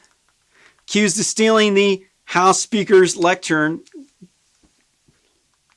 Charged with 1 count of knowingly entering and remaining in a restricted building or grounds without lawful authority, 1 count of theft and government property, and 1 count of violent entry and disorderly conduct on Capitol grounds. But you know what? He's going to look back in 50 years. He's going to say, I got that picture. That's like the best picture.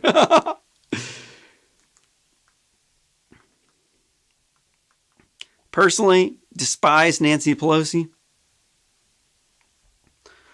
Clee Keller, he won 5 Olympic swimming medals, including 2 gold relays, was charged Wednesday, according to 2 court documents.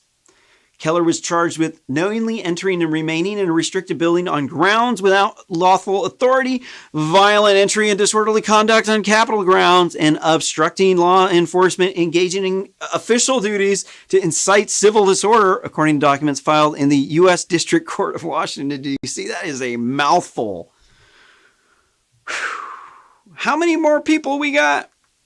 Cleveland Grover Meredith Jr.,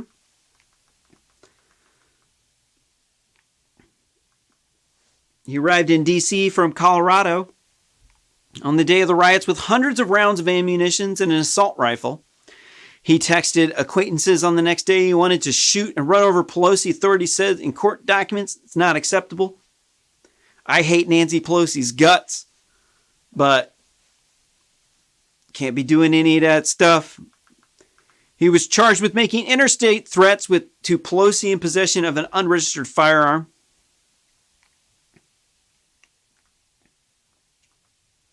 Eric Gavlik Munchell of Tennessee was identified as the man in the photos and videos inside Capitol Hill wearing paramilitary gear and carrying plastic restraints. Sorry, not ballistic, just plastic restraints. An item in a holster on his right hip, a cell phone mounted to his chest with the camera facing outwards. According to an affidavit of the criminal complaint filed against him in the U.S. District Court of Democrat-controlled Washington. Charged with knowingly entering and remaining in a restricted building and grounds without lawful authority, entering with violent entry and disorderly on Capitol grounds. Nick Oach, Proud Boy, founder of the Hawaii Branch, was arrested on January at the Daniel K. Inouye International Airport in Honolulu. Authorities said he was charged with 1 count of unlawful entry into a restricted building or grounds and was released from jail January 11th ahead of the next court date set for January 27th.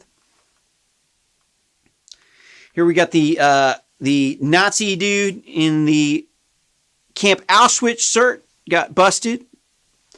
Robert Keith Packer. I'm not going to hate on the man because he's dumb enough to believe some hate stuff. Free speech.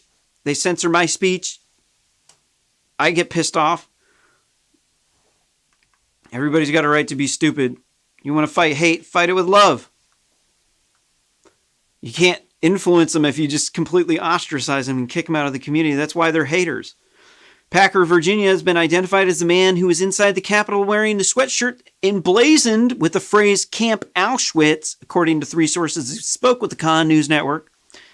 He was arrested on the morning of January 13th at Newport News, Virginia, on charges of entering the Capitol without permission and violently entry and disorderly conduct on Capitol grounds, according to an arrest warrant. Before his arrest, Packard has not responded to the Con News Network's request for comment.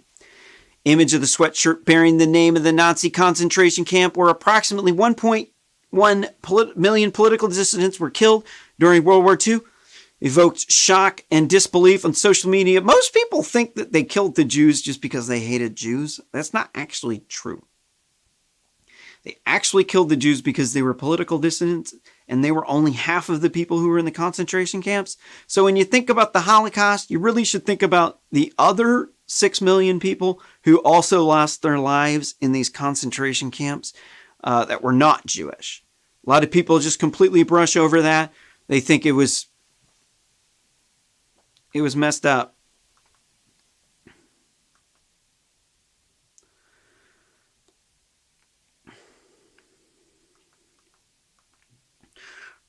Thomas Robertson and Jacob Fracker, 2 officers with the Virginia's Rocky Mount Police Department, were charged with entering restricted grounds and violent entry or disorderly conduct on Capitol grounds, according to the federal court documents released on January 13th. So if you want to actually get into these buildings illegally, all you got to do is just have your cell phone and say you're a journalist.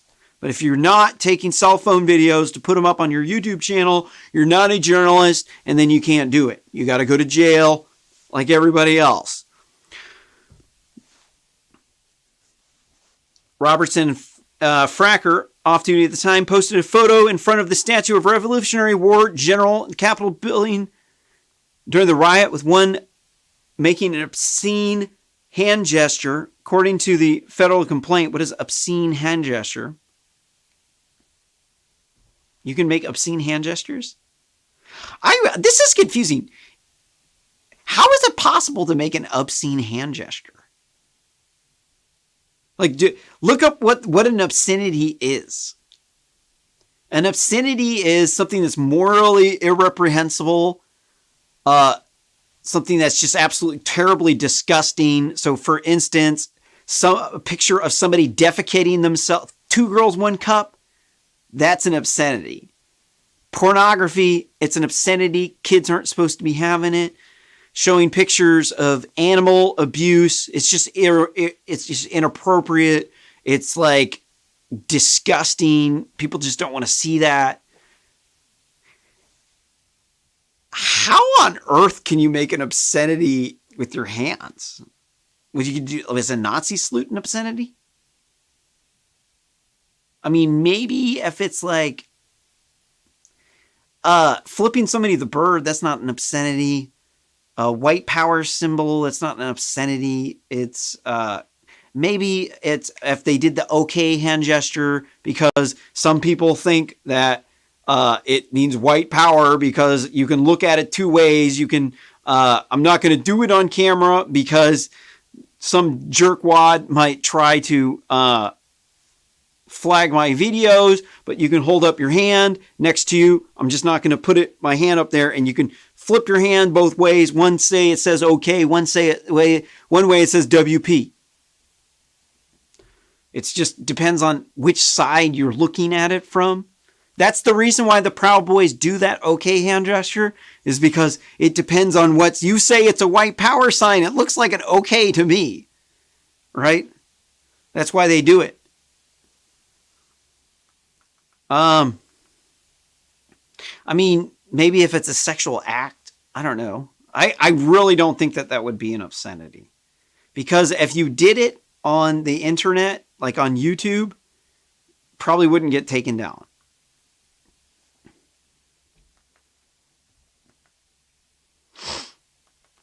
What else? We got Brad Ruxtalis, CEO of a Chicago area marketing technology firm, Cognicia.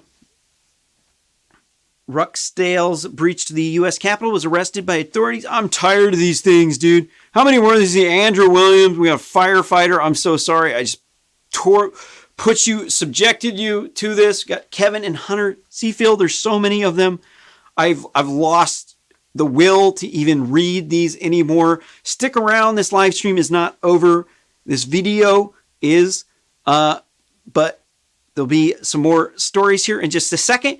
Don't forget to smash that like button, hit that subscribe button, and ring the bell. You get notifications when I go live, so you can see me going off like a firecracker. Don't forget to share this video up on social media so people can learn the truth.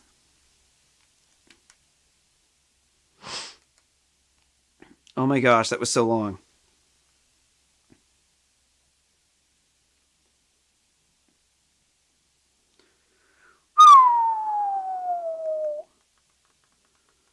Okay, I gotta be able to cover these fast. That's a lot of stories. I get sidetracked. What are we going into China?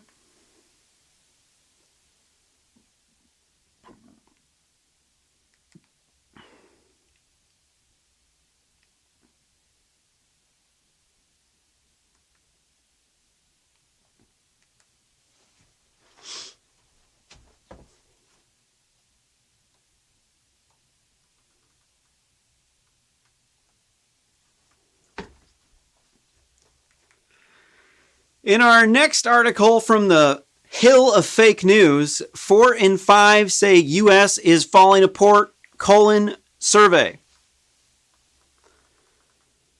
Approximately 4 in 5 Americans said they believe the United States is falling apart, according to an Axios iPost poll released 1 week after the deadly pro-Trump riot at the U.S. Capitol. The poll, which included interviews with more than 1,000 adults,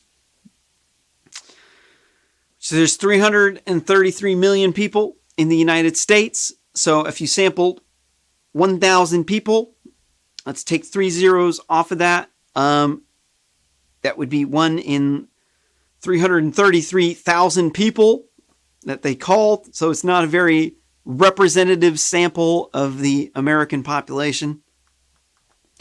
Plus, I mean, who actually does surveys? It's a special kind of person. They can get whatever results they want based off of the order of the questions that they tell you. They can mislead you. I used to work as a telephone survey person. I think they're very misleading. I definitely misled a lot of people so I can get money. The poll, which included interviews with more than 1,000 adults from Monday to Wednesday, found that most respondents either strongly or somewhat agreed with the statement, America is falling apart. And that's because the entire point of this black looter mob, Antifa, Nazi assault on white privilege is to destroy our common shared vision, because this is what our enemies want. They want us to be divided so that they can use divide and conquer strategies on us.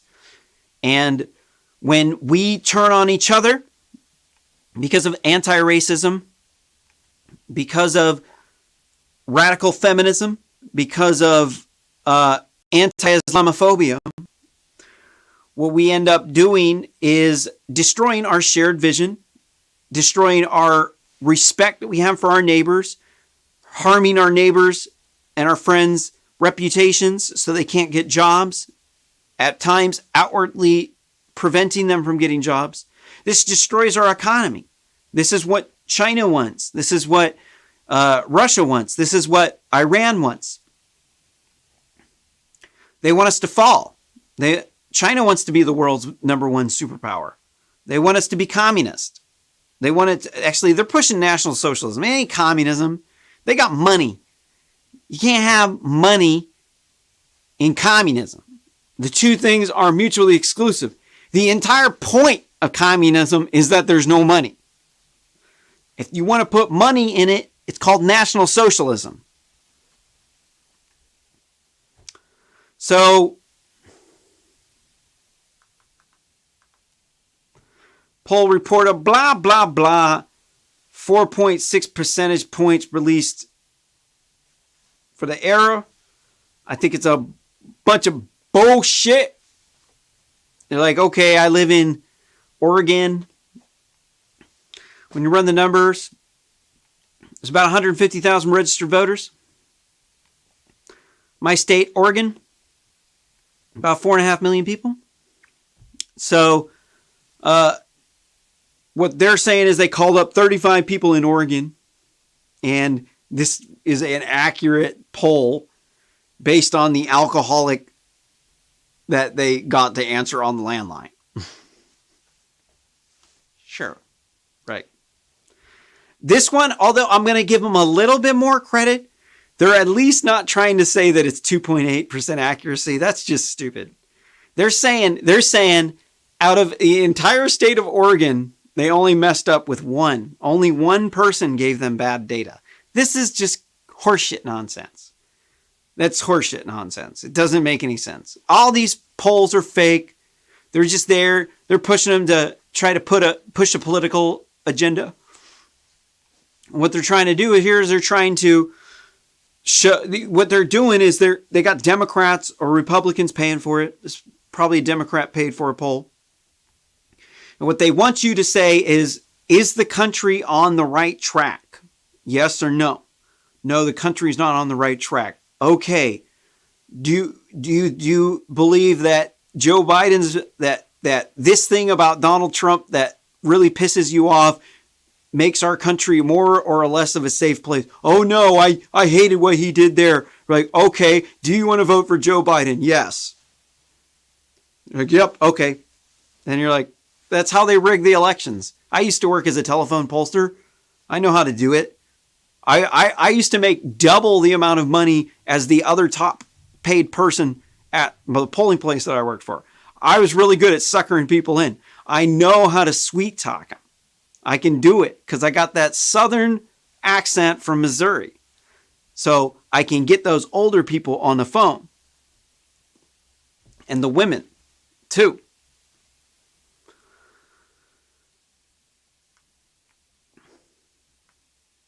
Is it falling apart? Let's see. What was the next story? That I forgot what the next story was. I'm so sorry.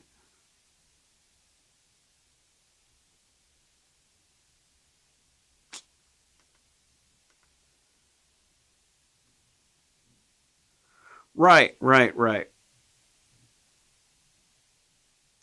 I guess I'm just going to have to end this little video. The live stream's not over, but I kind of biffed the segue on this, so I'm just going to restart the video. Don't forget to smash that live button here. We're going to look into the impeachment stuff next here on the live stream. It's going to be an all-nighter, so go get your popcorn, grab a couple of beers, glass of wine. Join me here for checking out the crazy nonsense from the Democrats. Don't forget to share this video on social media if you got value out of it. Or hey, if you didn't, just share it anyways.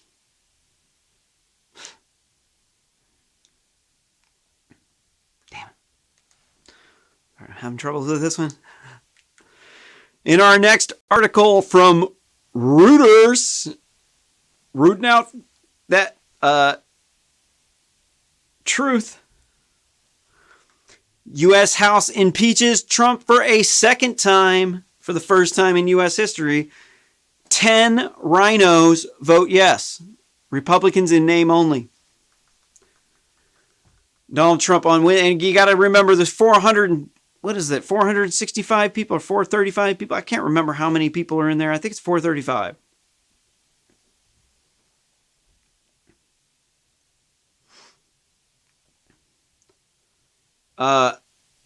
So 10 of them, that's not very many. Hopefully they get primaried. I think this was whack. Look, here's a stupid dude. Man, most of these people up in DC are just like, these people are clowns, man. The vote in the Democratic House was 232 to 197. So it was not the rhinos that did it. If all 10 of those would have voted, that would have been 107 to 222. So, they got control of the House. There's not really much you can do. I guess we can impeach Biden because we almost have control over the House. Next 2 years, we'll get control over the House. We'll just impeach Biden for payback. Although it appears unlikely the swift impeachment would lead to Trump's ouster before his 4-year term ends, and Democratic President Kamala Harris is inaugurated on January 20th, along with Vice President Joe Biden, the streaking White House groper. The Senate Republican majority whip. No, the whip is not the leader, right? Which one's the whip? Is that the I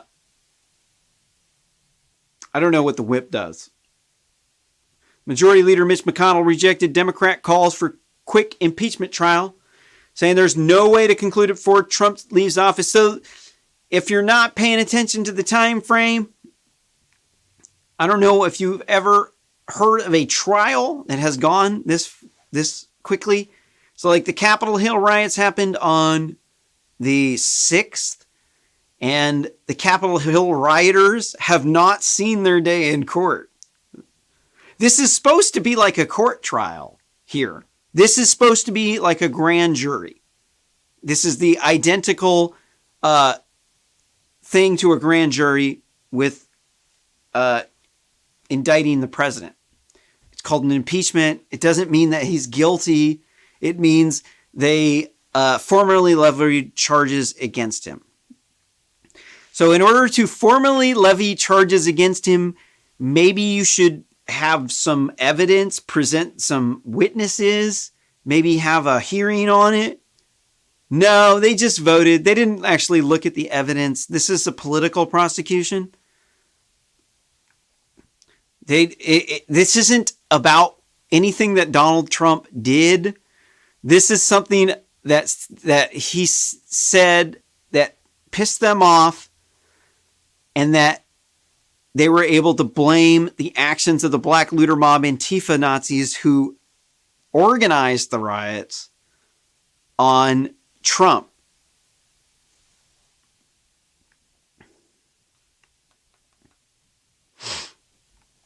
So by the time even the Senate could even hear the trial, this is why they had to ram it through, was so that they could possibly get Trump impeached, but they're not going to have the trial until after Donald Trump leaves office. So what are we even doing here, wasting our time? Oh, shoot.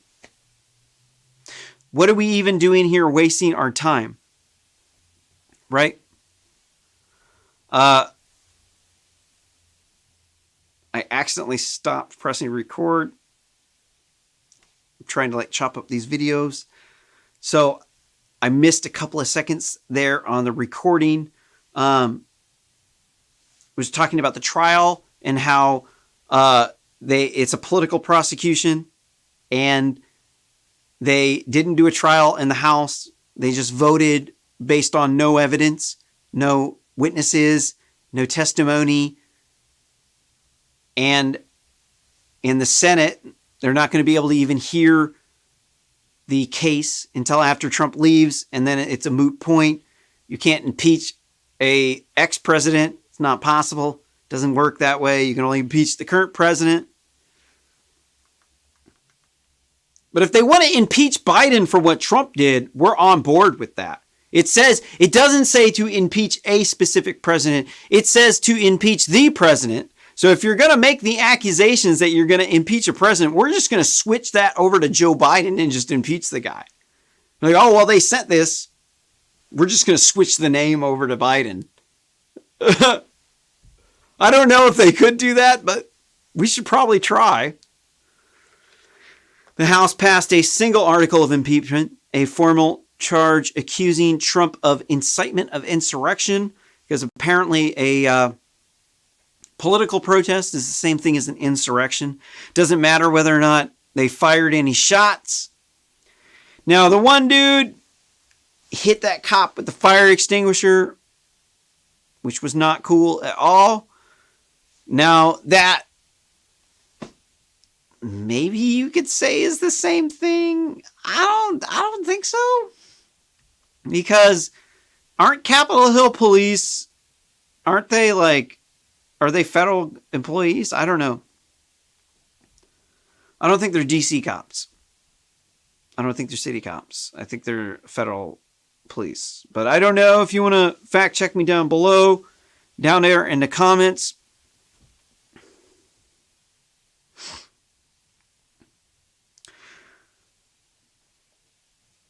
So accusing Trump of incitement of insurrection, focused on a quote-unquote incendiary speech he delivered a week earlier to thousands of supporters shortly before the pro-Trump mob rampaged through the Capitol.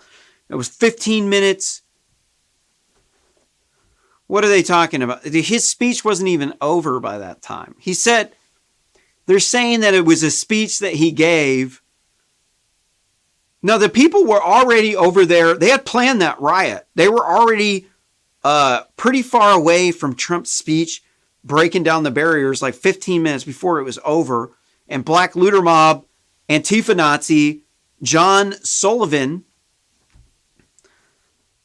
did interviews. This dude's like the dumbest race rioter I've ever met. I mean, the dude just straight up goes to the newspapers and CNN and tells them, I was involved in all of this race rioting. I was chatting with these people beforehand. I knew that the race riot, hold on, it's not a race riot. I keep saying race riot. We're not covering a black looter black looter mob Antifa Nazi riot. The race riots. This is a election riot. So I don't know exactly how. So an insurrection is like a group. Let's look it up.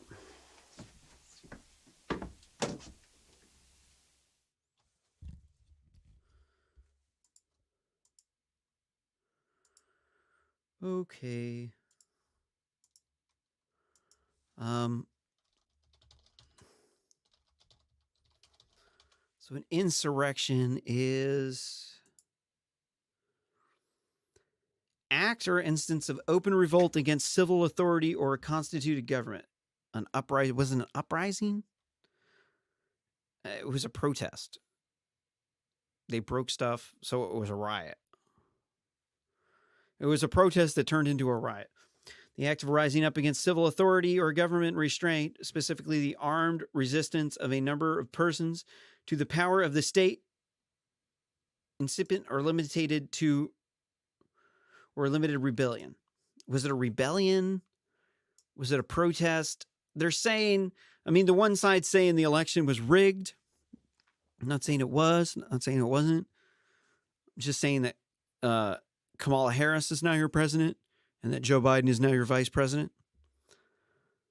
And that they stole the election fair and square. If they did, it was fair and square. They went through the Electoral College. They got certified. Mike Pence even signed it because he's a turncoat. So you got to put up with it. You know what? We got to lose elections at some point in time. Personally, you know, Donald Trump has taxed my life quite a bit. I live in a Democratic run shithole, Eugene, Oregon. And most of these feminists have burned me because they said I'm a misogynist because I'm not a feminist, because I want to give women respectful treatment instead of equal treatment, because I believe that if everyone treats each other equally, but everyone treats each other like garbage, that does you no good. But none of that matters to these people. What they hear is you don't want to treat my friend equally. So that means that you must hate her. So then you're a misogynist, because that's the logic of these people. I don't know. I don't really, if they could cancel my college debt, I'm just going to have to turn a blind eye to everything else because, well, it's worth enough money that I would really benefit from that. I think they're only going to cancel half of it. Like, oh, great. So I can go get myself in more debt again. And then I'm just going to be right back at the same place that I was before. Really, we need to have tuition-free colleges. Rent is so damn high that it costs as much as the college tuition, and people are paying for it. They're working in the school. They're working to stay in the school. They're working a job. So I do believe that we can cover their tuition for them. I'm not sure whether or not we need to give them a book. Maybe it's healthy for you to come up with money. You know, if you can come up with money, it's probably going to be better than if you can't come up with any money, right? So you got to think about those things. You know, sometimes free isn't good. Like free parties. Free parties can be a shit show. They can be really good. They can be really bad. They can be mundane. They can be exciting. It can be a lot of different things. But paid parties where you're paying to get in, people got something invested in it. So I remember back in the day when I used to throw big raves, I remember being poor, being on the rave crew, not having any money to get in the party. So when I could actually get into the party, I thought that was awesome. So the fact that it was pay mean that I had to volunteer. And so from having to volunteer means that I had really good times whenever I went to the parties.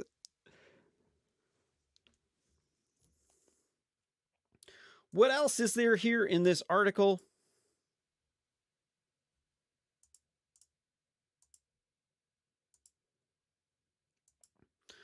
So they're trying to impeach him again. Is there anything we need to cover in here? I'm seeing fluff in the article. It says the mob disrupted the formal certification of President Kamala Harris's victory over the king of memes, Donald Trump, in November 3rd's election, sent lawmakers into hiding, left 5 people dead, including police officers. I'm sniffing fluff. They impeached him, went over to the House. It's not going to, or the Senate. It's not going to go anywhere. They're blowing hot air. It's a big waste of our time. They should never have actually gone through with this. It is a waste of our time. There's no reason why I should be wasting my time reading this. It's not actually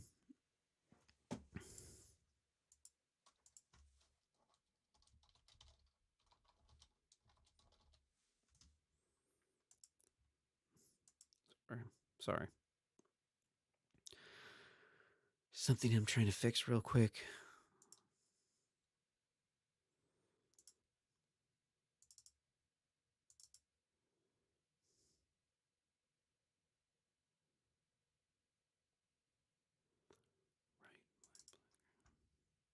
Boom. Sorry, you couldn't see the width. Had to fix that real quick.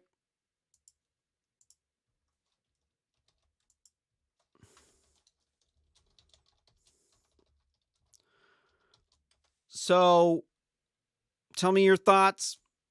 Why do you think Donald Trump should be impeached? I mean, right, I'm gonna be biased. I'm gonna say these lefties are on one. They've been sniffing too much of that pixie powder at those rave parties up in the Parler cuddle puddle, and they are on one with the anti-racism and the feminism, or the radical feminism, shall we say, and the xenophobia.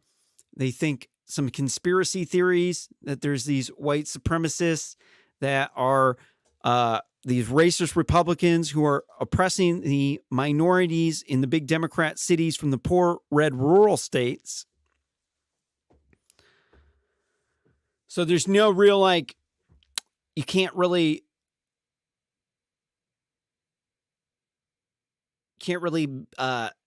there's no logic to be had with these people.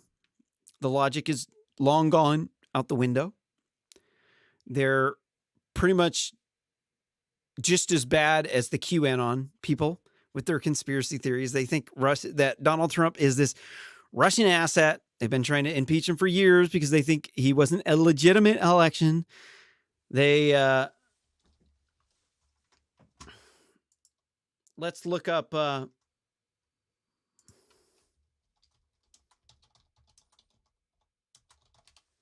they want you to hate on Donald Trump for this riot. But the thing is 4 years ago, they did the exact same thing, looking for some videos.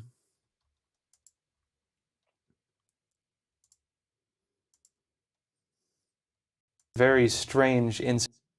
Sorry.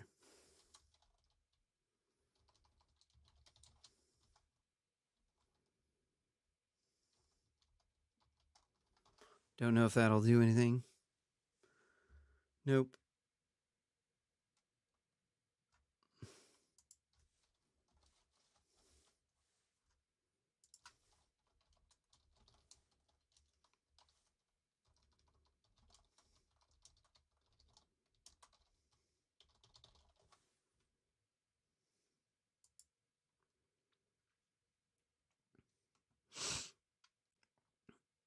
Maybe this is it. I'm just pulling up we're in a video. Here's them. Groups in Washington protest Trump's inauguration. For only the fourth W. Bush and Barack Obama, but far send on these unruly protesters. Here's some videos of the Black Looter Mob Antifa Nazis engaging in race rioting in Washington, D.C. because they thought Trump was a Russian asset and that he was a sexist, misogynistic, racist, xenophobic, insert whatever other bad label the MSM attached to him here. And he was the big bad conservative wolf coming to oppress them minorities in them poor Democrat-run cities from them poor rural states where all the Republicans are. And anything else we can glean from this?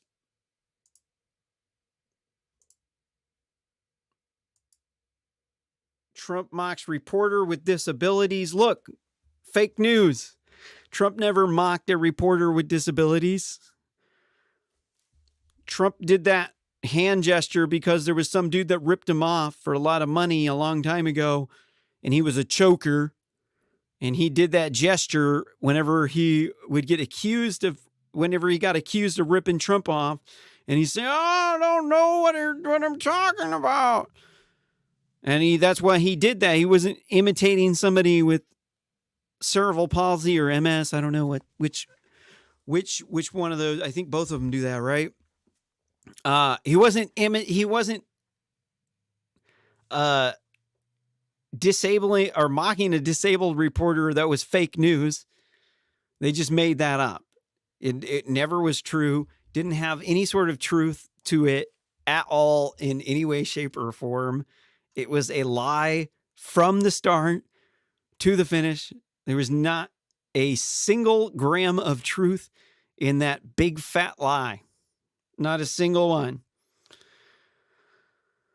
What else do they say here?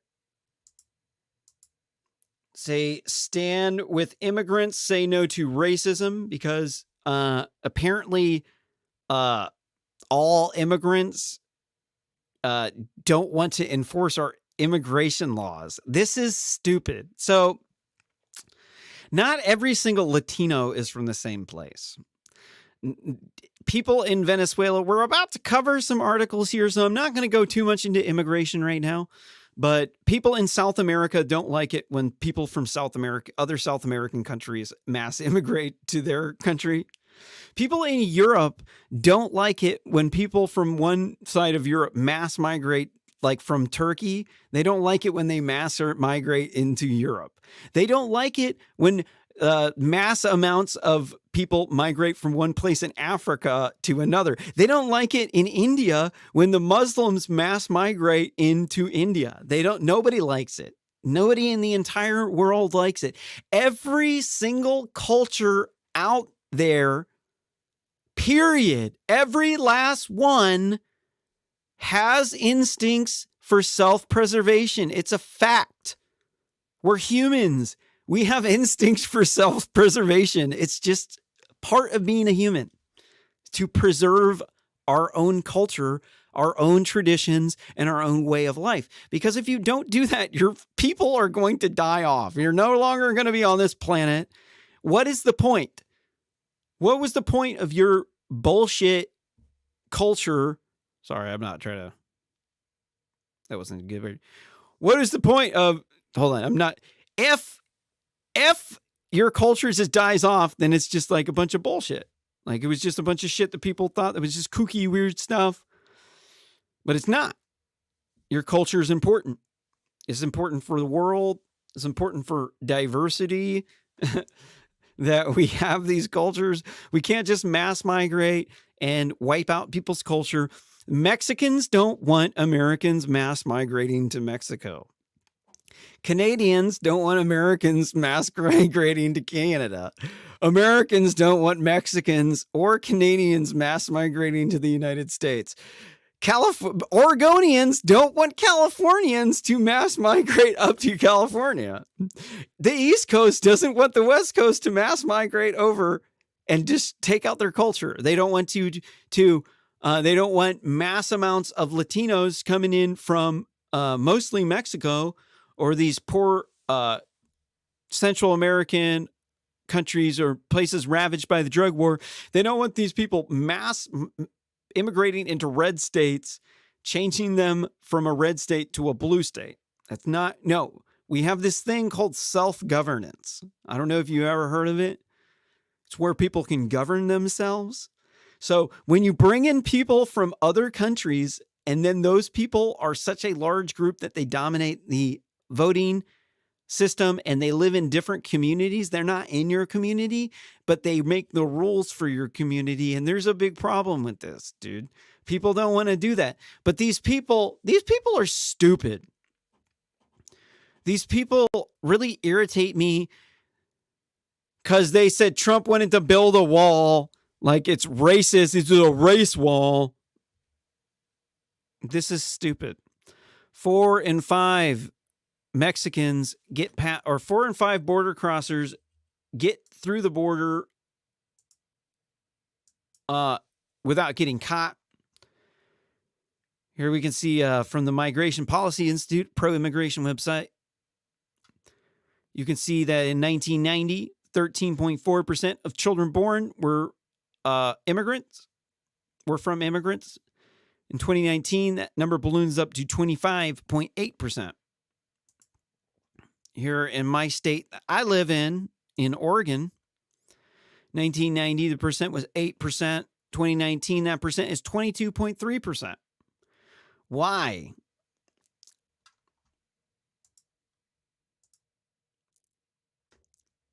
Anybody know why that's happening?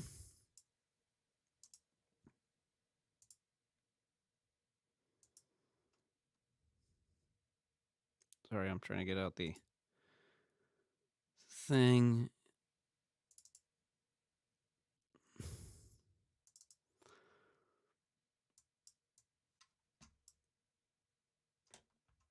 This is why.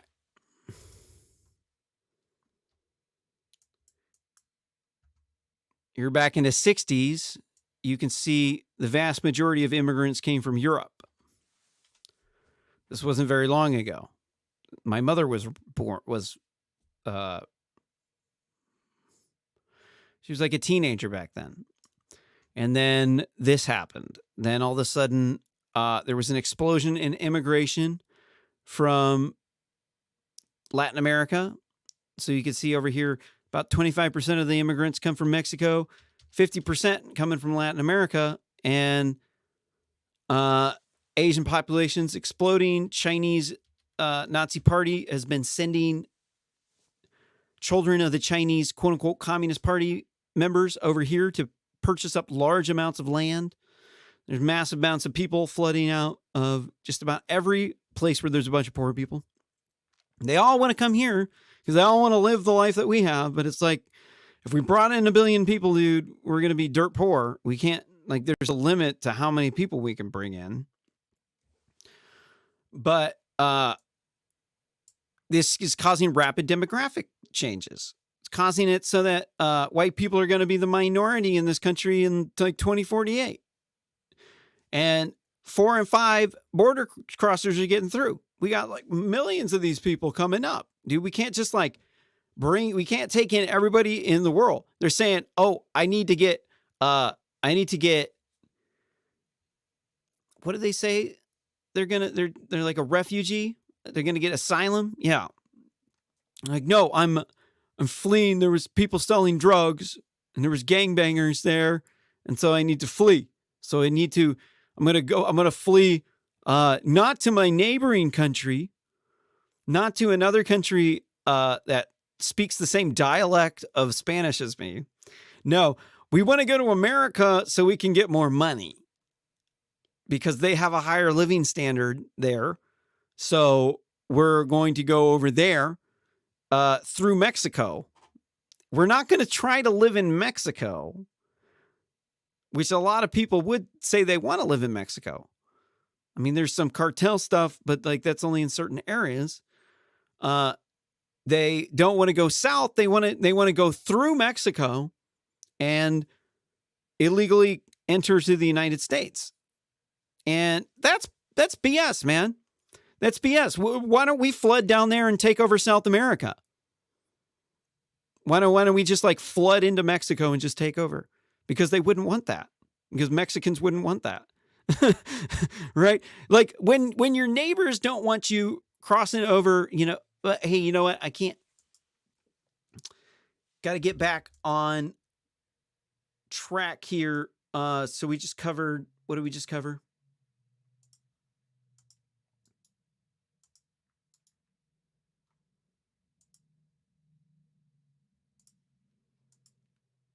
We were watching this video looking at the race rioting from these people in 2017 when they're race rioting over Donald Trump. It says, let them eat bagels or bangles? What's bangles? Rigid bracelet or anklet, especially one with no clasp, an ornamental that hangs from a bracelet or necklace, a bead about or down as corn by the wind. Okay.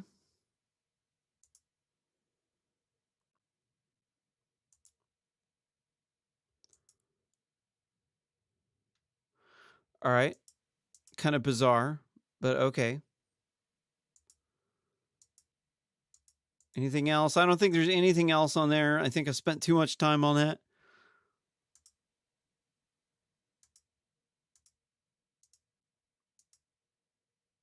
Very strange incident.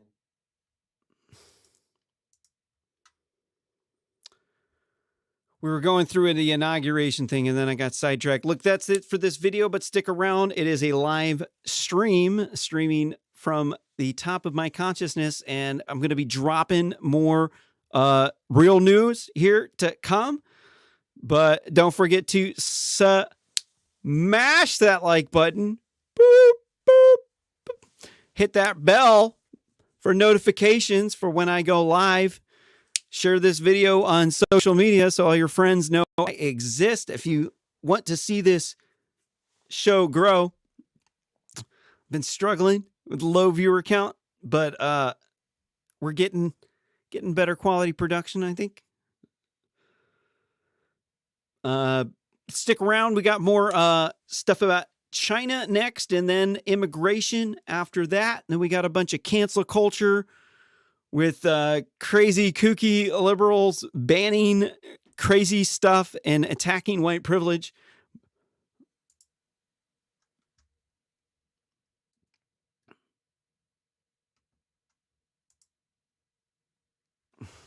Woo! I'm going to go for the tea, baby.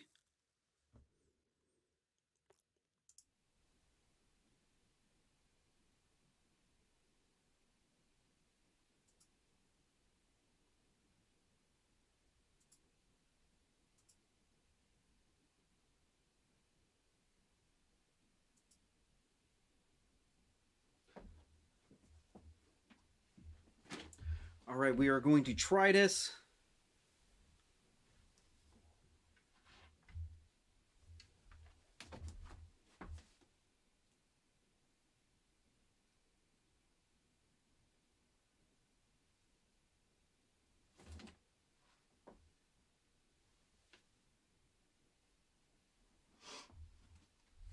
All right.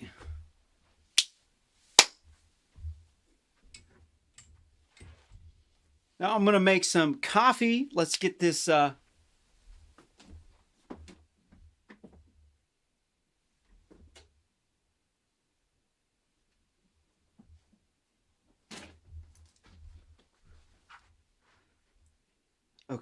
and then where we at? Okay. So I think I got this set up. Sorry. In this next article from Time, Facebook and Twitter finally locked Donald Trump's accounts. Will they ban him permanently? This is a pretty good question here. I'm going to get some tea.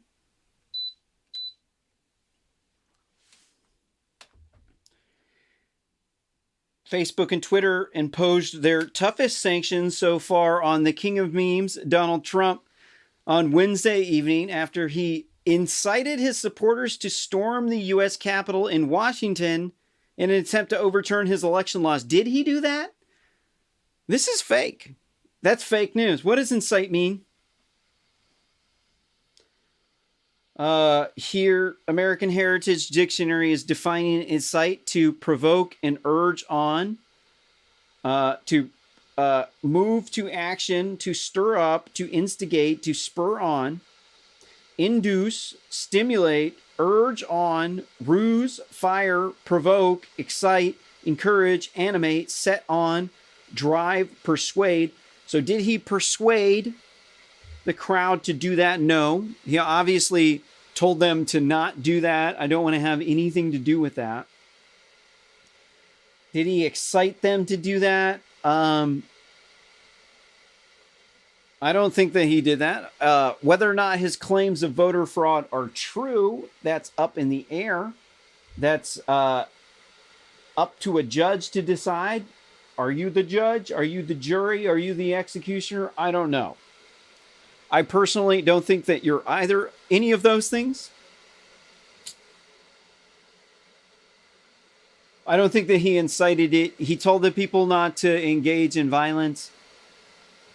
He has a right to challenge the election. We have laws put into place that say that he's allowed to challenge the election. He went through the court system. He wasn't trying to subvert democracy. Our democracy said, if you think that the election was rigged, you can go through these specific processes, because over our nation's history, we have experienced voter fraud. It does happen.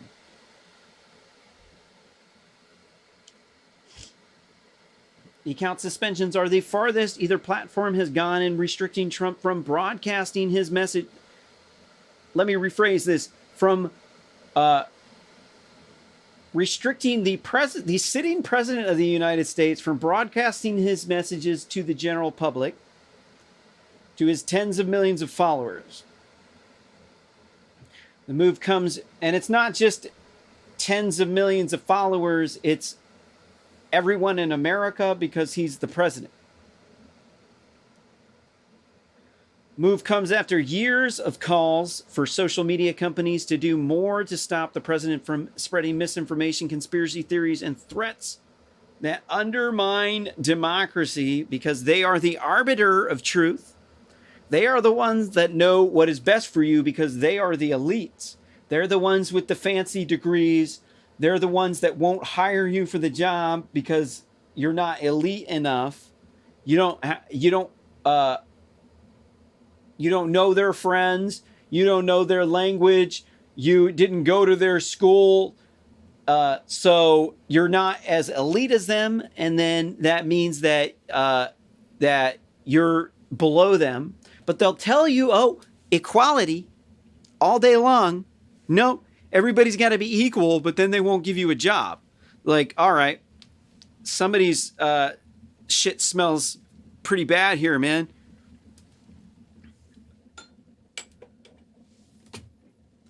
All right, should we go for the lavender Earl Grey tea or the green tea?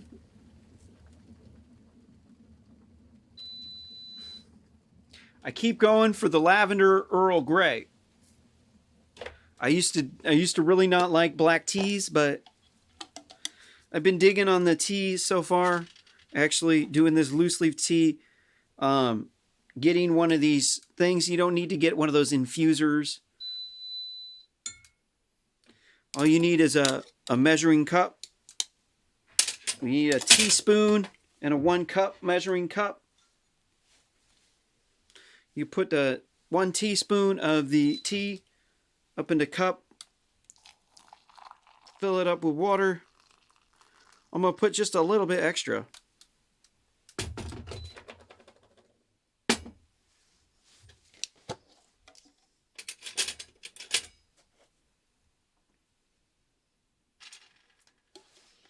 Oh, it smells so good with that lavender. Damn.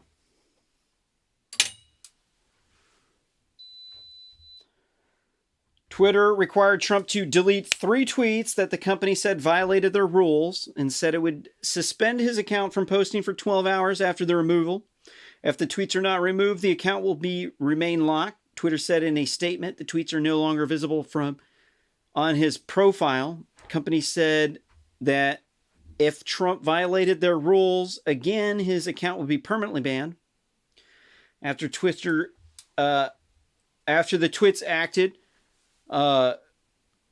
Zuckerberg suspended Trump from posting for 24 hours from Wednesday evening, deleted 2 posts it said violated its rules. Instagram owned Facebook monopoly, did the same. Then on Thursday, Facebook CEO Mark looks like data from Star Trek Zuckerberg said in a statement that Facebook would be extending the block on Trump indefinitely and for at least 2 weeks until the peaceful transition of power is complete. Oh, so you mean until his political dude gets in office? Because he paid half. See, people are so crazy to think Mark Zuckerberg donated. Do you really think that Mark Zuckerberg donated $500 million to the federal government to help out with the election? Right? Do you really think that he has the kindness in his heart to pay an extra $500,000 or $500 million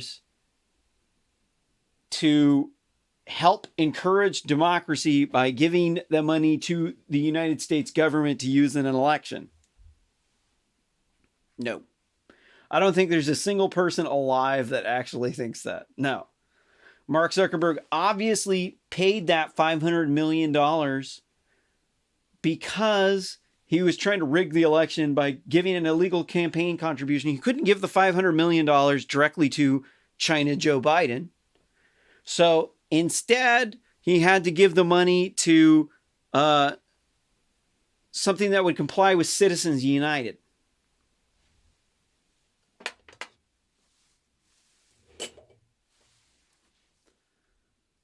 Twitter, Facebook, and YouTube also removed videos posted by Trump, which he called on rioters to go home, because I guess that violates their terms of service, but doubled down on his false claims that the election was stolen.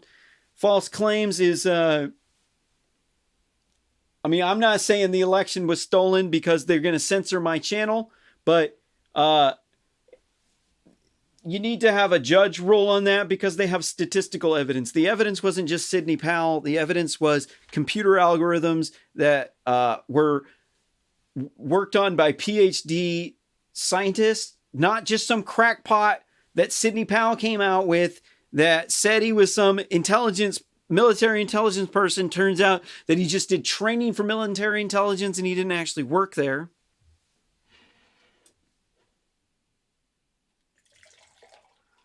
No, they definitely had like real cybersecurity experts that testified as to the data itself. You might say you can't say that's a false claim. It was never proven and it was never disproven.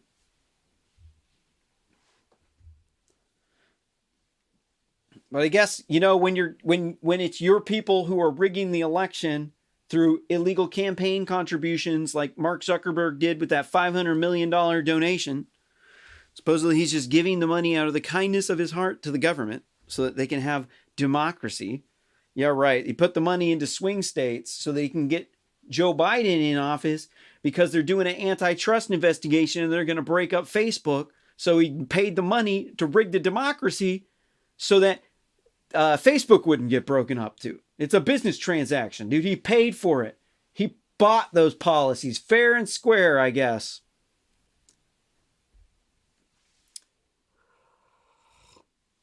It's an emergency situation. Hold on. So Trump told the rioters that he loved them. Quote, "This is an emergency situation. We're taking appropriate emergency measures, including the removing the President of Trump's videos." And quote, Facebook Chief of Safety and Integrity Guy Rosen said in a statement. We removed it because on balance we believed it contributes to rather than diminishes the risk of ongoing violence. So I guess the never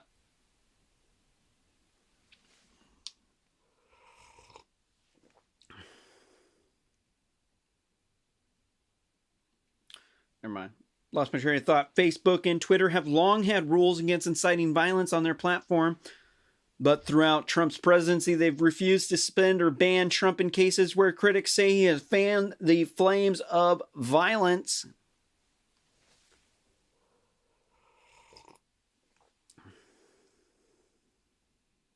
Guess they're going to have to get Antifa off of there. Oh, right. That kind of violence is okay for them because they're fighting white supremacy, because that's the political side that they're on. So that's perfectly okay to punch a Nazi in the face, but it's not okay to, and it's okay for them to, or they think that cops are Nazis. But then it's not okay to do that to the Capitol Hill police, even though you think that the people who are in control are white supremacists and that they got some cabal where the Republicans are oppressing the minorities in them big Democrat-run cities from them poor red rural states.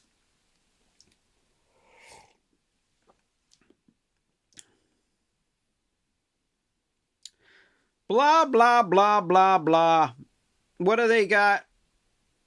I mean, I'm not sure if exactly people are completely shocked that he got banned from Twitter. They've been banning people for stupid reasons, but really should freak you out that we got these big tech oligarchs controlling your free speech. You can't engage in any sort of speech that is critical of any of their customers or employees, because they're a corporation and they're trying to make money. And how do they do that? They make money off of their customers. And what do you not want to do with your customers? You don't want to insult them. Let's be real. That's what it's about. All of this stuff's all about the customer. It's all about some profits that they're trying to make by meeting the people's needs. And when they feel like there's people targeting them, well, I mean, people usually don't go to your business. Can't really blame them for that. What else is there? Bunch of blah, blah, blah, yada, yada, yada stuff. We got a bunch more stuff here to cover about Twitter and Facebook, more censorship stuff, but this little segment of the stream is over. The live stream is not over, but don't forget to smash that like button, hit that bell so you get notifications as to when I go live. If you got value out of this, consider sharing this video on social media, and don't forget to subscribe to RSS Commentary on YouTube.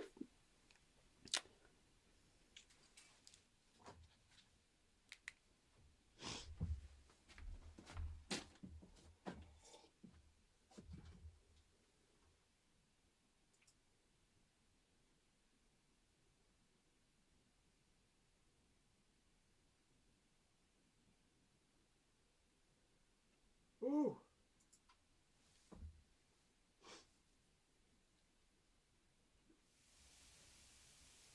Oops.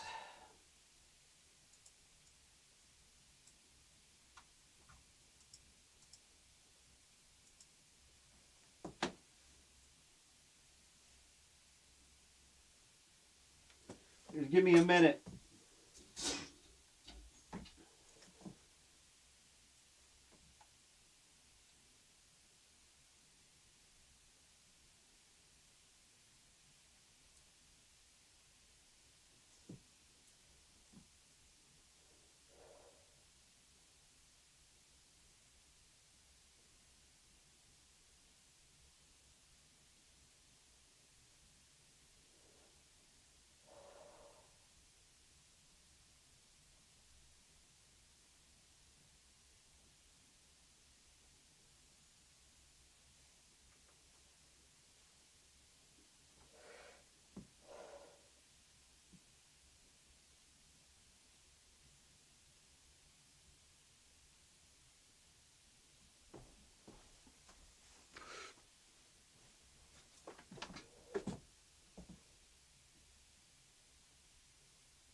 This Jack Dorsey dude's bad news.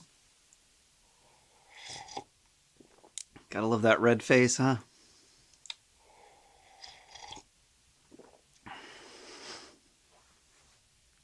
It's the, if you want to know trick to getting the green screen to look good, if you don't have a lot of lights, and I mean, honestly, you want to use a lot of lights, but if you don't have a lot of lights, you can boost the saturation before you do the color correction, or the chroma key, and then you can bring up the spill color correction, and you can actually just like bring that saturation back out. It's not perfect, but it's better than it was.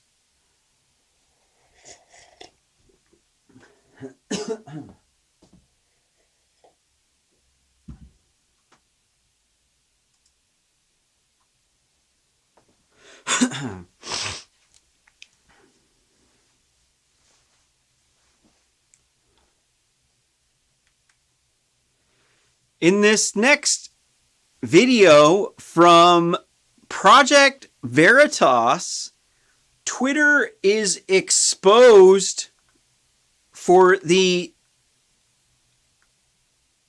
anti-free speech, tyrannical, capitalistic monopoly that it is. Here, this video says Twitter insider secretly records CEO Jack Dorsey, the fake hippie, detailing an agenda for further political censorship.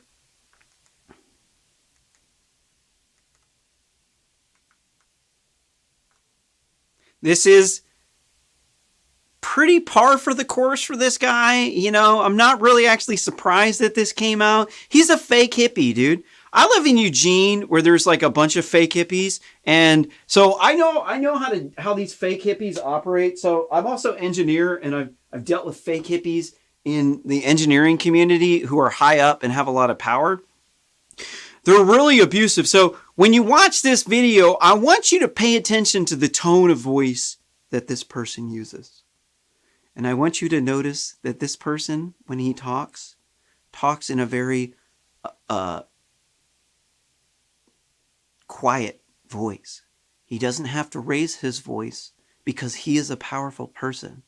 And when he talks, he is able to show you that he is walking quietly and carrying a big stick by being completely fake and coming up with this really calm voice that shows a false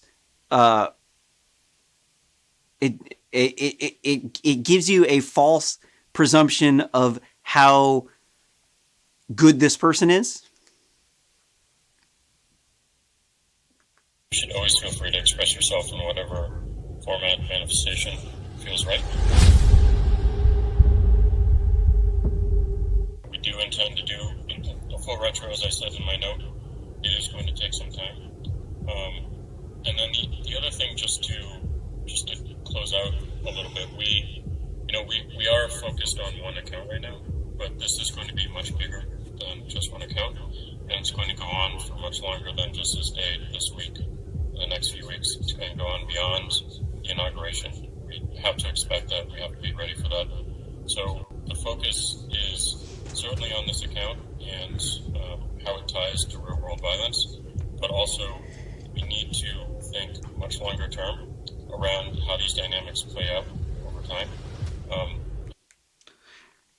Keep in mind, these people never take down anything related to Antifa.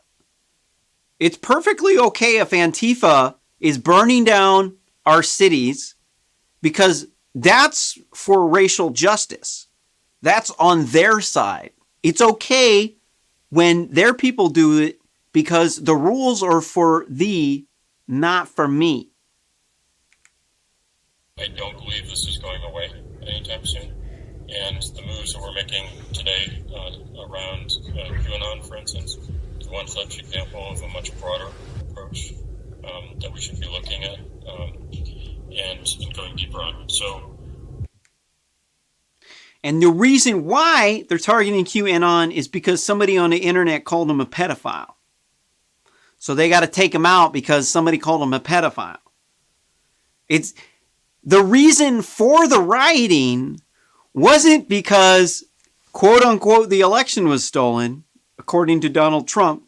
I'm not trying to tell you whether or not that was true or not, because I've been given editorial guidelines by the tech oligarchs at YouTube that I'm not allowed to have an opinion. I'm not allowed to think something. I'm not allowed to think the opposite of the media narrative that they're putting out. So I'm just here to inform you that Kamala Harris is your president and Joe Biden is your vice president, and they stole the election fair and square because they got elected by the Electoral College. So even if they did commit voter fraud, they were elected fair and square. So, I mean, if you care about the Constitution, man, it doesn't matter whether or not the states cheated. It doesn't. The Constitution does not say the states can't cheat in their election. No, it does not say that in any way, shape, or form. It says the states shall run their own elections. They ran their own elections. A lot of people say they cheated, but they cheated fair and square. Mark Zuckerberg rigged the election fair and square with his $500 million donation that he gave to pay the election judges off and pay for Dominion voting machines and for Zuckerbox ballot drop boxes in Delaware County, in blue, in swing states, in areas where they were trying to turn out the vote, where they were trying to suppress the Republican vote. It's totally okay if you say that, though. You're just not allowed to say that the states rigged the election. But if you're saying that Mark Zuckerberg rigged the election with an illegal campaign contribution that he gave to China Joe Biden, the vice president for President Kamala Harris, that's okay. You can actually make that allegation because that one is actually factual. He actually did do that. There's nobody that's questioning that Mark Zuckerberg did do that. And if you think that that's an illegal campaign contribution, well, that's a really legitimate thing to say. It would be interesting to see whether or not they've taken down this live stream with a bot, because, you know, they're going to scan through and they're going to look through with a bot. Oh, what's this dude saying? But the bot doesn't know anything about context. It's just some bot.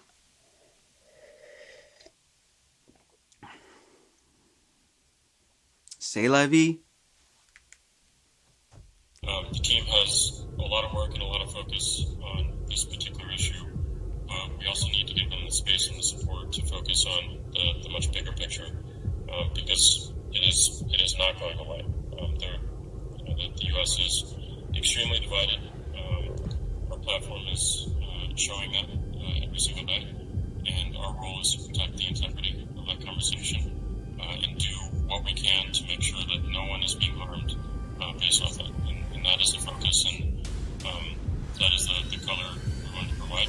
There you have it. Jack Dorsey, CEO of Twitter, recorded by one of his own employees, an insider whistleblower at Twitter, recorded saying this is going to be much bigger than just one account, revealing some censorship. You can see our motto at Veritas, our organization protected by an army of citizen patriots. We've had over a dozen people reach out to us this week with video, evidence inside Twitter. Stay tuned. Good job, Project Veritas. I want to know how they got that video. Did the whistleblower just be like, yo, I'm quitting, I'm out, I'm blowing the whistle, like, or does Jack Dorsey not know? Maybe this was a lower level employee that planted a bug. It looked like the camera had like some glass over it. Maybe it was a one-way glass. Maybe it was like a bug in his laptop or something. I don't know. I'm pretty glad they got that. It definitely seems, though, as if they're coordinating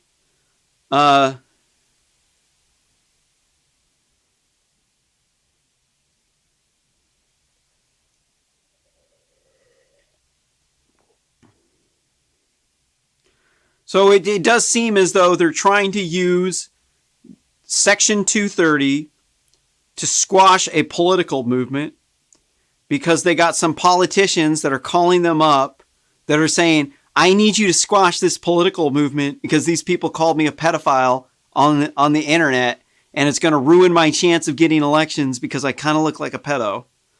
And I need you to take down these posts because they are otherwise objectionable. So you got to use your Section 230 platform protection to remove this speech that is not obscene. It doesn't matter whether or not you're doing it for political reasons or whether or not you're doing it to preserve decent communications, like the entire point of the Communications Decency Act is. Hence the name Communications Decency Act. No, none of that matters. No, it's to control the political narrative, because most of our customers are Democrats, and that's what they asked us to do in order to preserve them on our platform, or else they might go to another platform. Well, Section 230 is just not meant for that. Section 230 very clearly states that an information service provider is that what they, kind of like that, I forget the exact wording they use, that it's a forum for political diversity and things that can, I'm gonna have to paraphrase, things that enrich our culturally. And what else? Let's go look at it.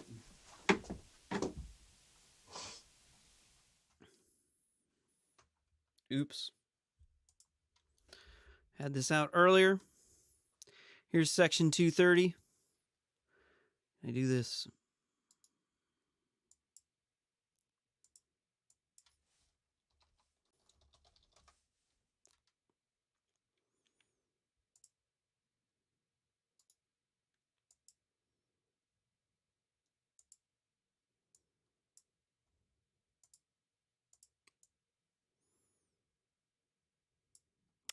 All right, Section 230. A, in the findings, in 3, it says the internet and other interactive computer services offer a forum for true political discourse, unique opportunities for cultural development, and a myriad avenues for intellectual activity. And I want you to notice this "and" here. So when you're reading a law, you're supposed to look at the original intent of the authors. The original intent of the authors was to keep the internet a forum for true political diversity of political discourse, for unique and cultural development, unique opportunities for cultural development, and a myriad of avenues of intellectual activity.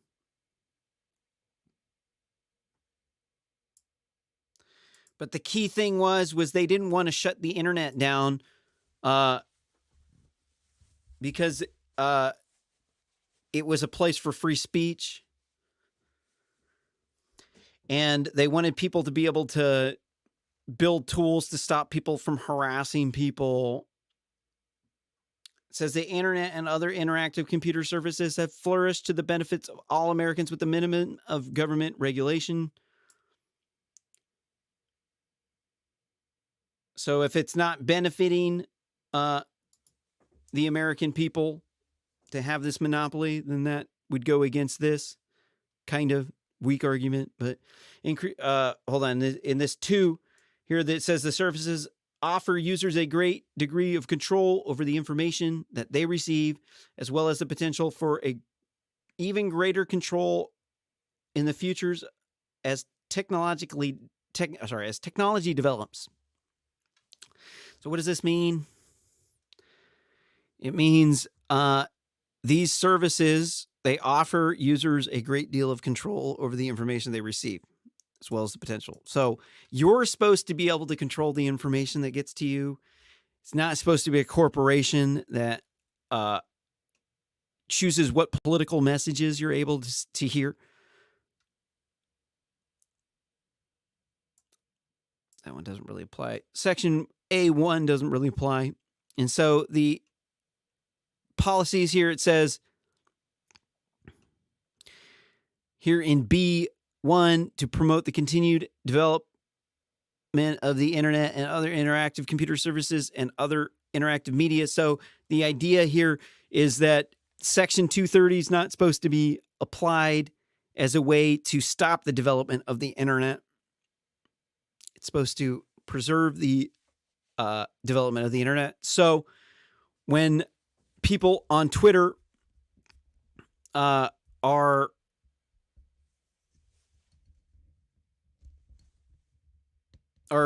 Parler got banned, when Amazon Web Services pulled the ban, they in their lawsuit that when Parler sued them for breach of contract, they tried to claim Section 230.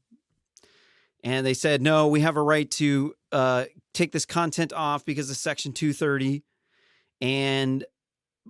But really, Section 230 is supposed to give you immunity from lawsuits for moderating that content. It's not supposed to be able to prevent you from allowing other companies to flourish on the internet and then moderate the content, because that's what Parler did. Was they weren't able to moderate the content acceptably. Their AI wasn't as good as Amazon or Facebook.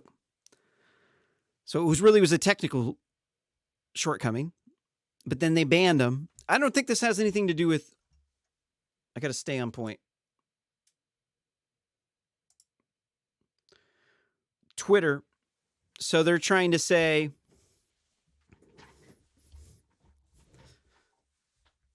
what is Twitter trying to say?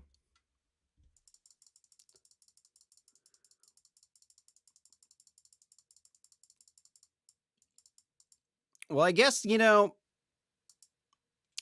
a good argument to be made. There's bullies on the internet. There's people who post CP obscenities like animal cruelty, 2 girls, 1 cup. You got to take that stuff off, and you got to, if your website is about knitting, you don't want to have a bunch of neo-Nazis coming over and flooding your knitting website with white supremacist neo-Nazi content, right? But Twitter doesn't have a theme, right? Like, Twitter isn't a knitting website. It's not a family-friendly website that specializes in cartoons. It's not a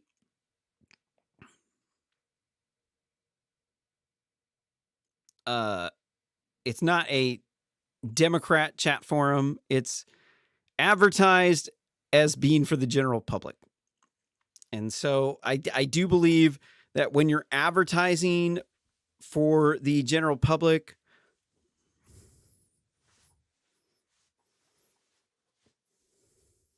I don't know.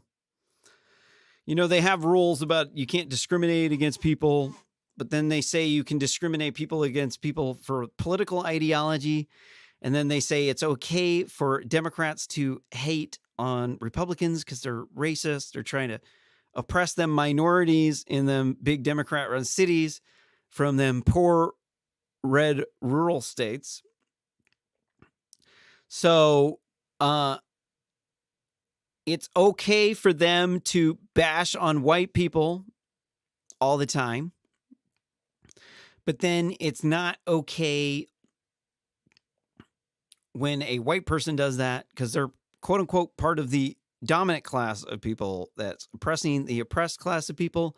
So that justifies allowing anti-white racism while you're targeting people for anti-black racism that is perceived, that may or may not actually have been true.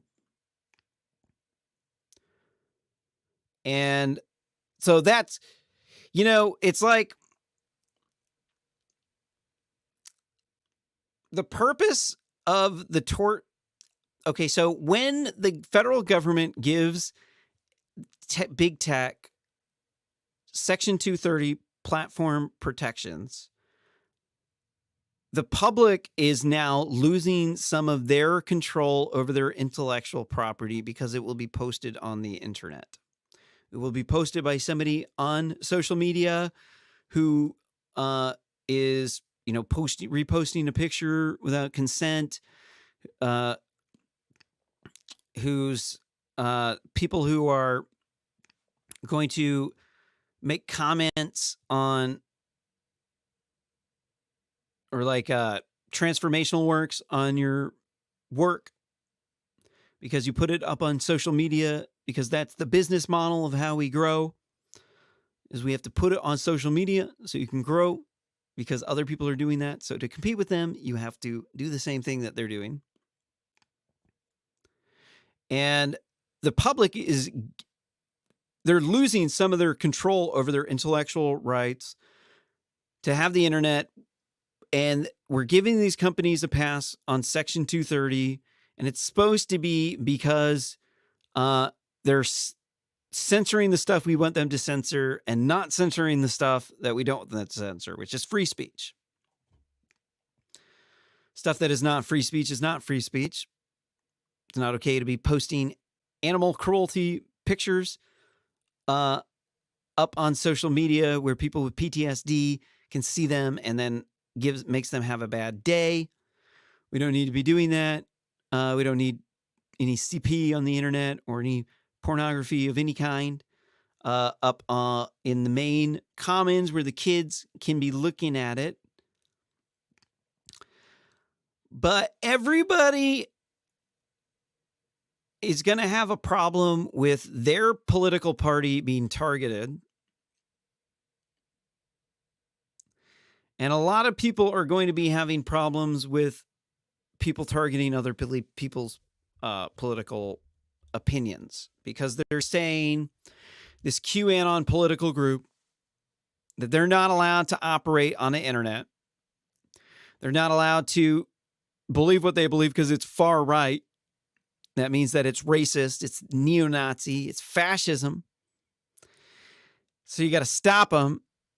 And at a certain point, your censorship is causing harm. So Section 230 does not protect you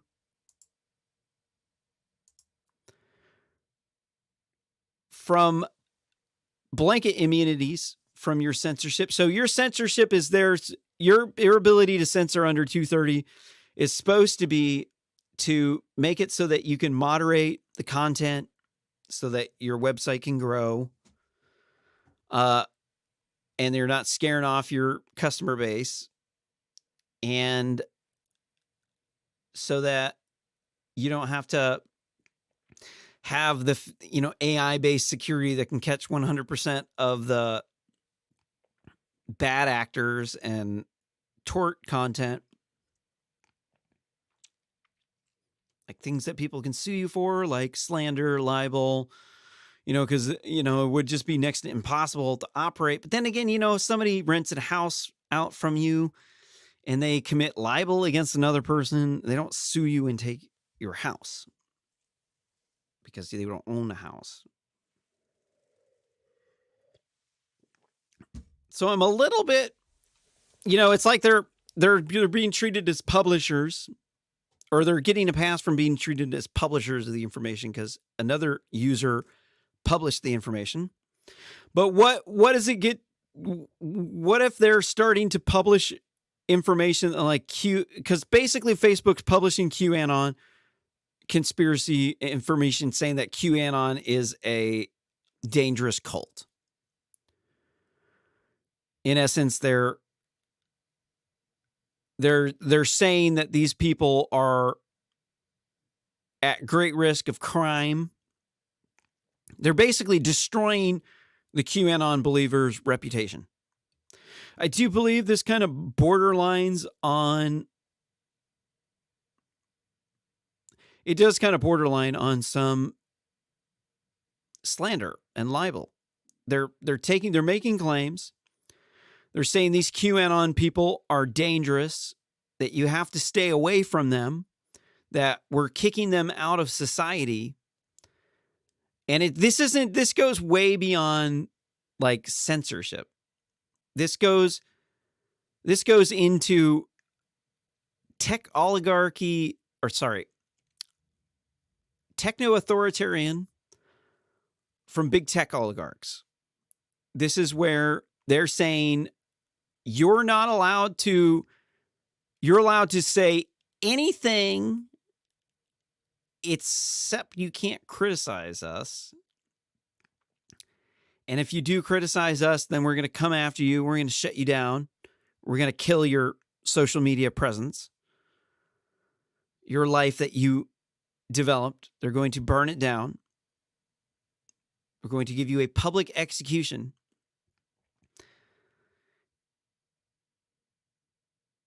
And it's really just so that they can... What are they trying? Like, what exactly is this goal with these political retributions? I'm a little bit confused as to what exactly is Jack Dorsey's goal here.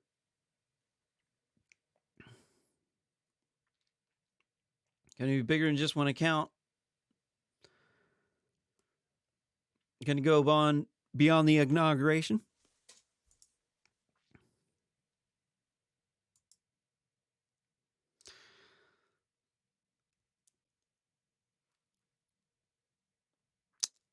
Says we have to expect that we have to be ready for that. So let's focus on this account at Real Donald Trump.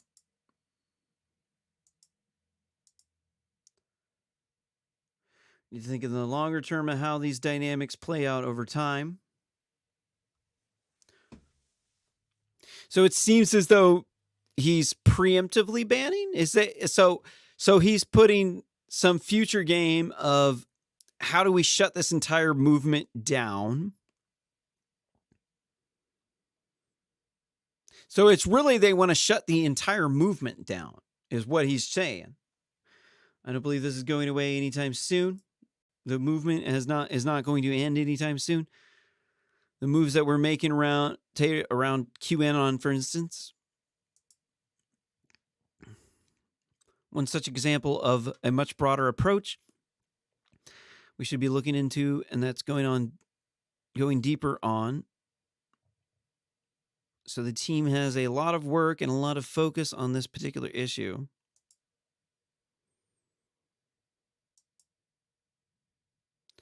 You know, it seems to me like the thing that's inciting these people to violence is all of the censorship itself. It definitely seems to me like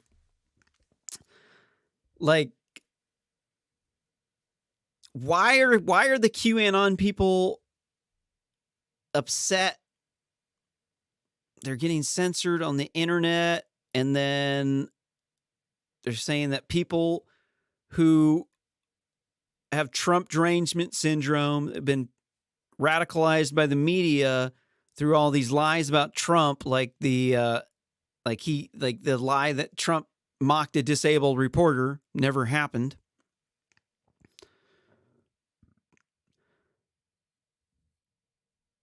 And then that's causing these people to get targeted. So the people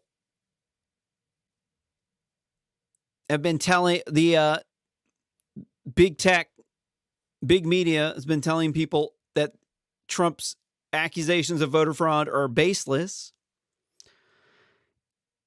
but they never exactly tell you why they're baseless. They just say they're baseless.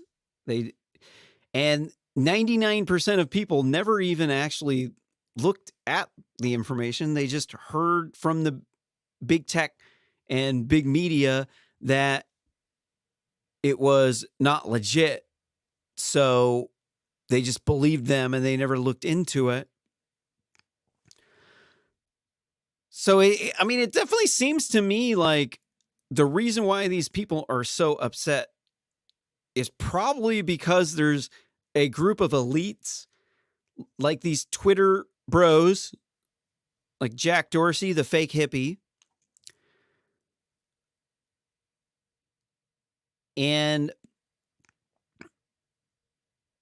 they think they're pedos because whenever you like accuse these people of being pedos, they start responding like they'll flip out. They'll say, "How dare you call me that? You're a far right crazy conspiracy theorist.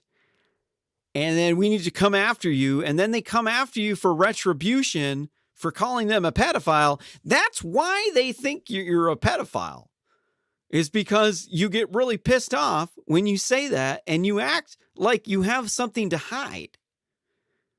And so, okay, are they possibly committing tort offenses?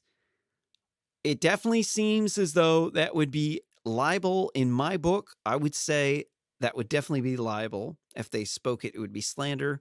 But it's on Twitter, so they wrote it.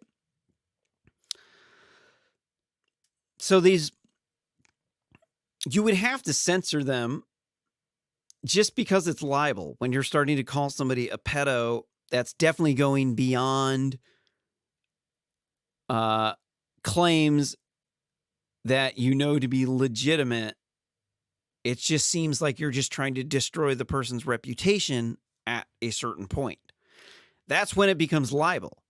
Whenever you're putting out false claims, you don't really know that to be true. You don't really have sound evidence that that's true. You've never seen them with a child. So by saying that the person's a pedo, if you don't really have any evidence of that, that is libel. So what is it saying? But we also need to give them the space and support to focus on the much bigger picture.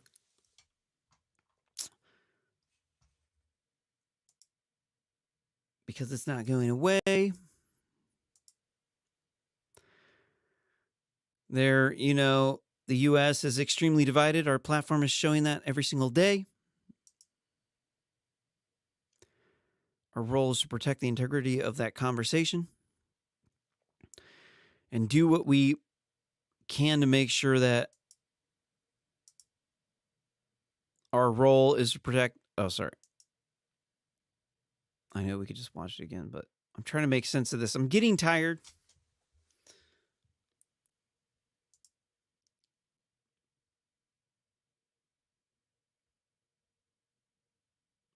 No one is being harmed based off that, and that's is the focus, and that's what the color we want to provide. They're not harming anybody. Seems like that's the appearance from that statement that they're trying to, that last statement. No one is being harmed based off that, and that is the focus, and that is the color we want to provide. We want to paint the picture of we're not harming people because, who wants to be known for that? I do believe free speech doesn't harm people. You want to know what really harms people? Censoring their free speech. Because once you start censoring people's free speech, then they can sit there on their QAnon circles and they can tweet about how they're being censored. They're shadow banned. Then it allows them to build a shared identity that these elites are banning them. And then it just fuels their conspiracy theories. So I really just,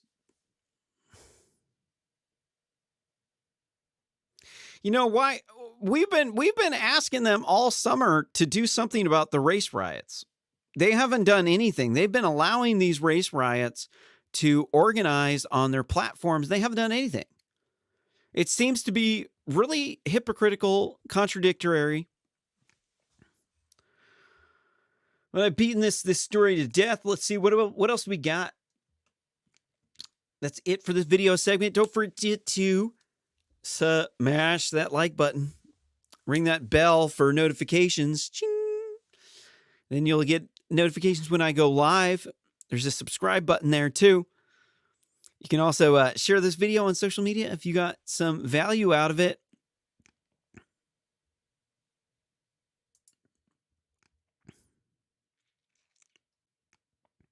Okay, so we're right here.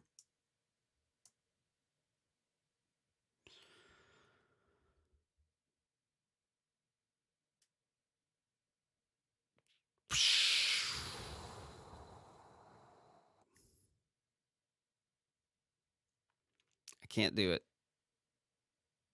It's 3 o'clock. I have to go to bed. Okay, I'm just gonna call it. This is it. I probably don't have anybody watching on the stream anyway, so I've dropped 67 frames this entire time. That's not too bad. Been riding about 30% CPU. Not doing too bad, actually. Makes me happy. The show's been offline for 20 days. Been dealing with computer errors and trying to get a new computer to fix it. Ended up being too slow. I went back to the original laptop that was crashing. But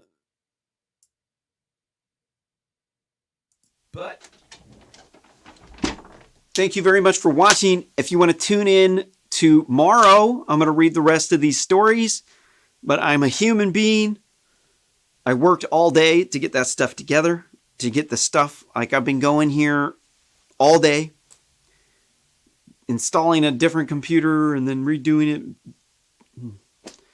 So I'm just pooped. I'm at like 16 hours or something. And that's just all that I have. But I'm definitely going to be reading the rest of these. It's still going to be... I think I'm going to change the title up there. I don't know how I do multi-day shows, but it's... I usually just put the same title up. It doesn't really work too good. I think I'm going to change the title. It'll just be the same picture. That's how you'll know how to look for it. But don't forget to ring that bell, because I can be fairly entertaining on live stream. In the future, I'll probably start drinking booze too, but I can't deal with hangovers or nothing. We'll try to make the show more entertaining, a little bit more like Timcast style, trying to bring in some people. You know anybody in Eugene or near Eugene that wants to do some spots, looking for a co-host if you're good, maybe just do some spots to check it out. But thank you very much for watching today on what was Friday, January the 15th, is now Saturday, January 16th, and we're going to resume this show as soon as I wake up. Thanks again for watching, and as I say every time,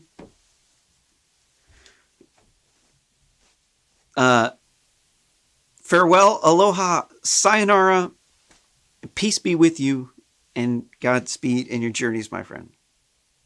Peace out from Captain Kabuki.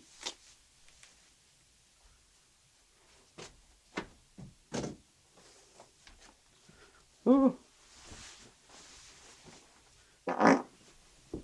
Oh. Oh my God. Ooh.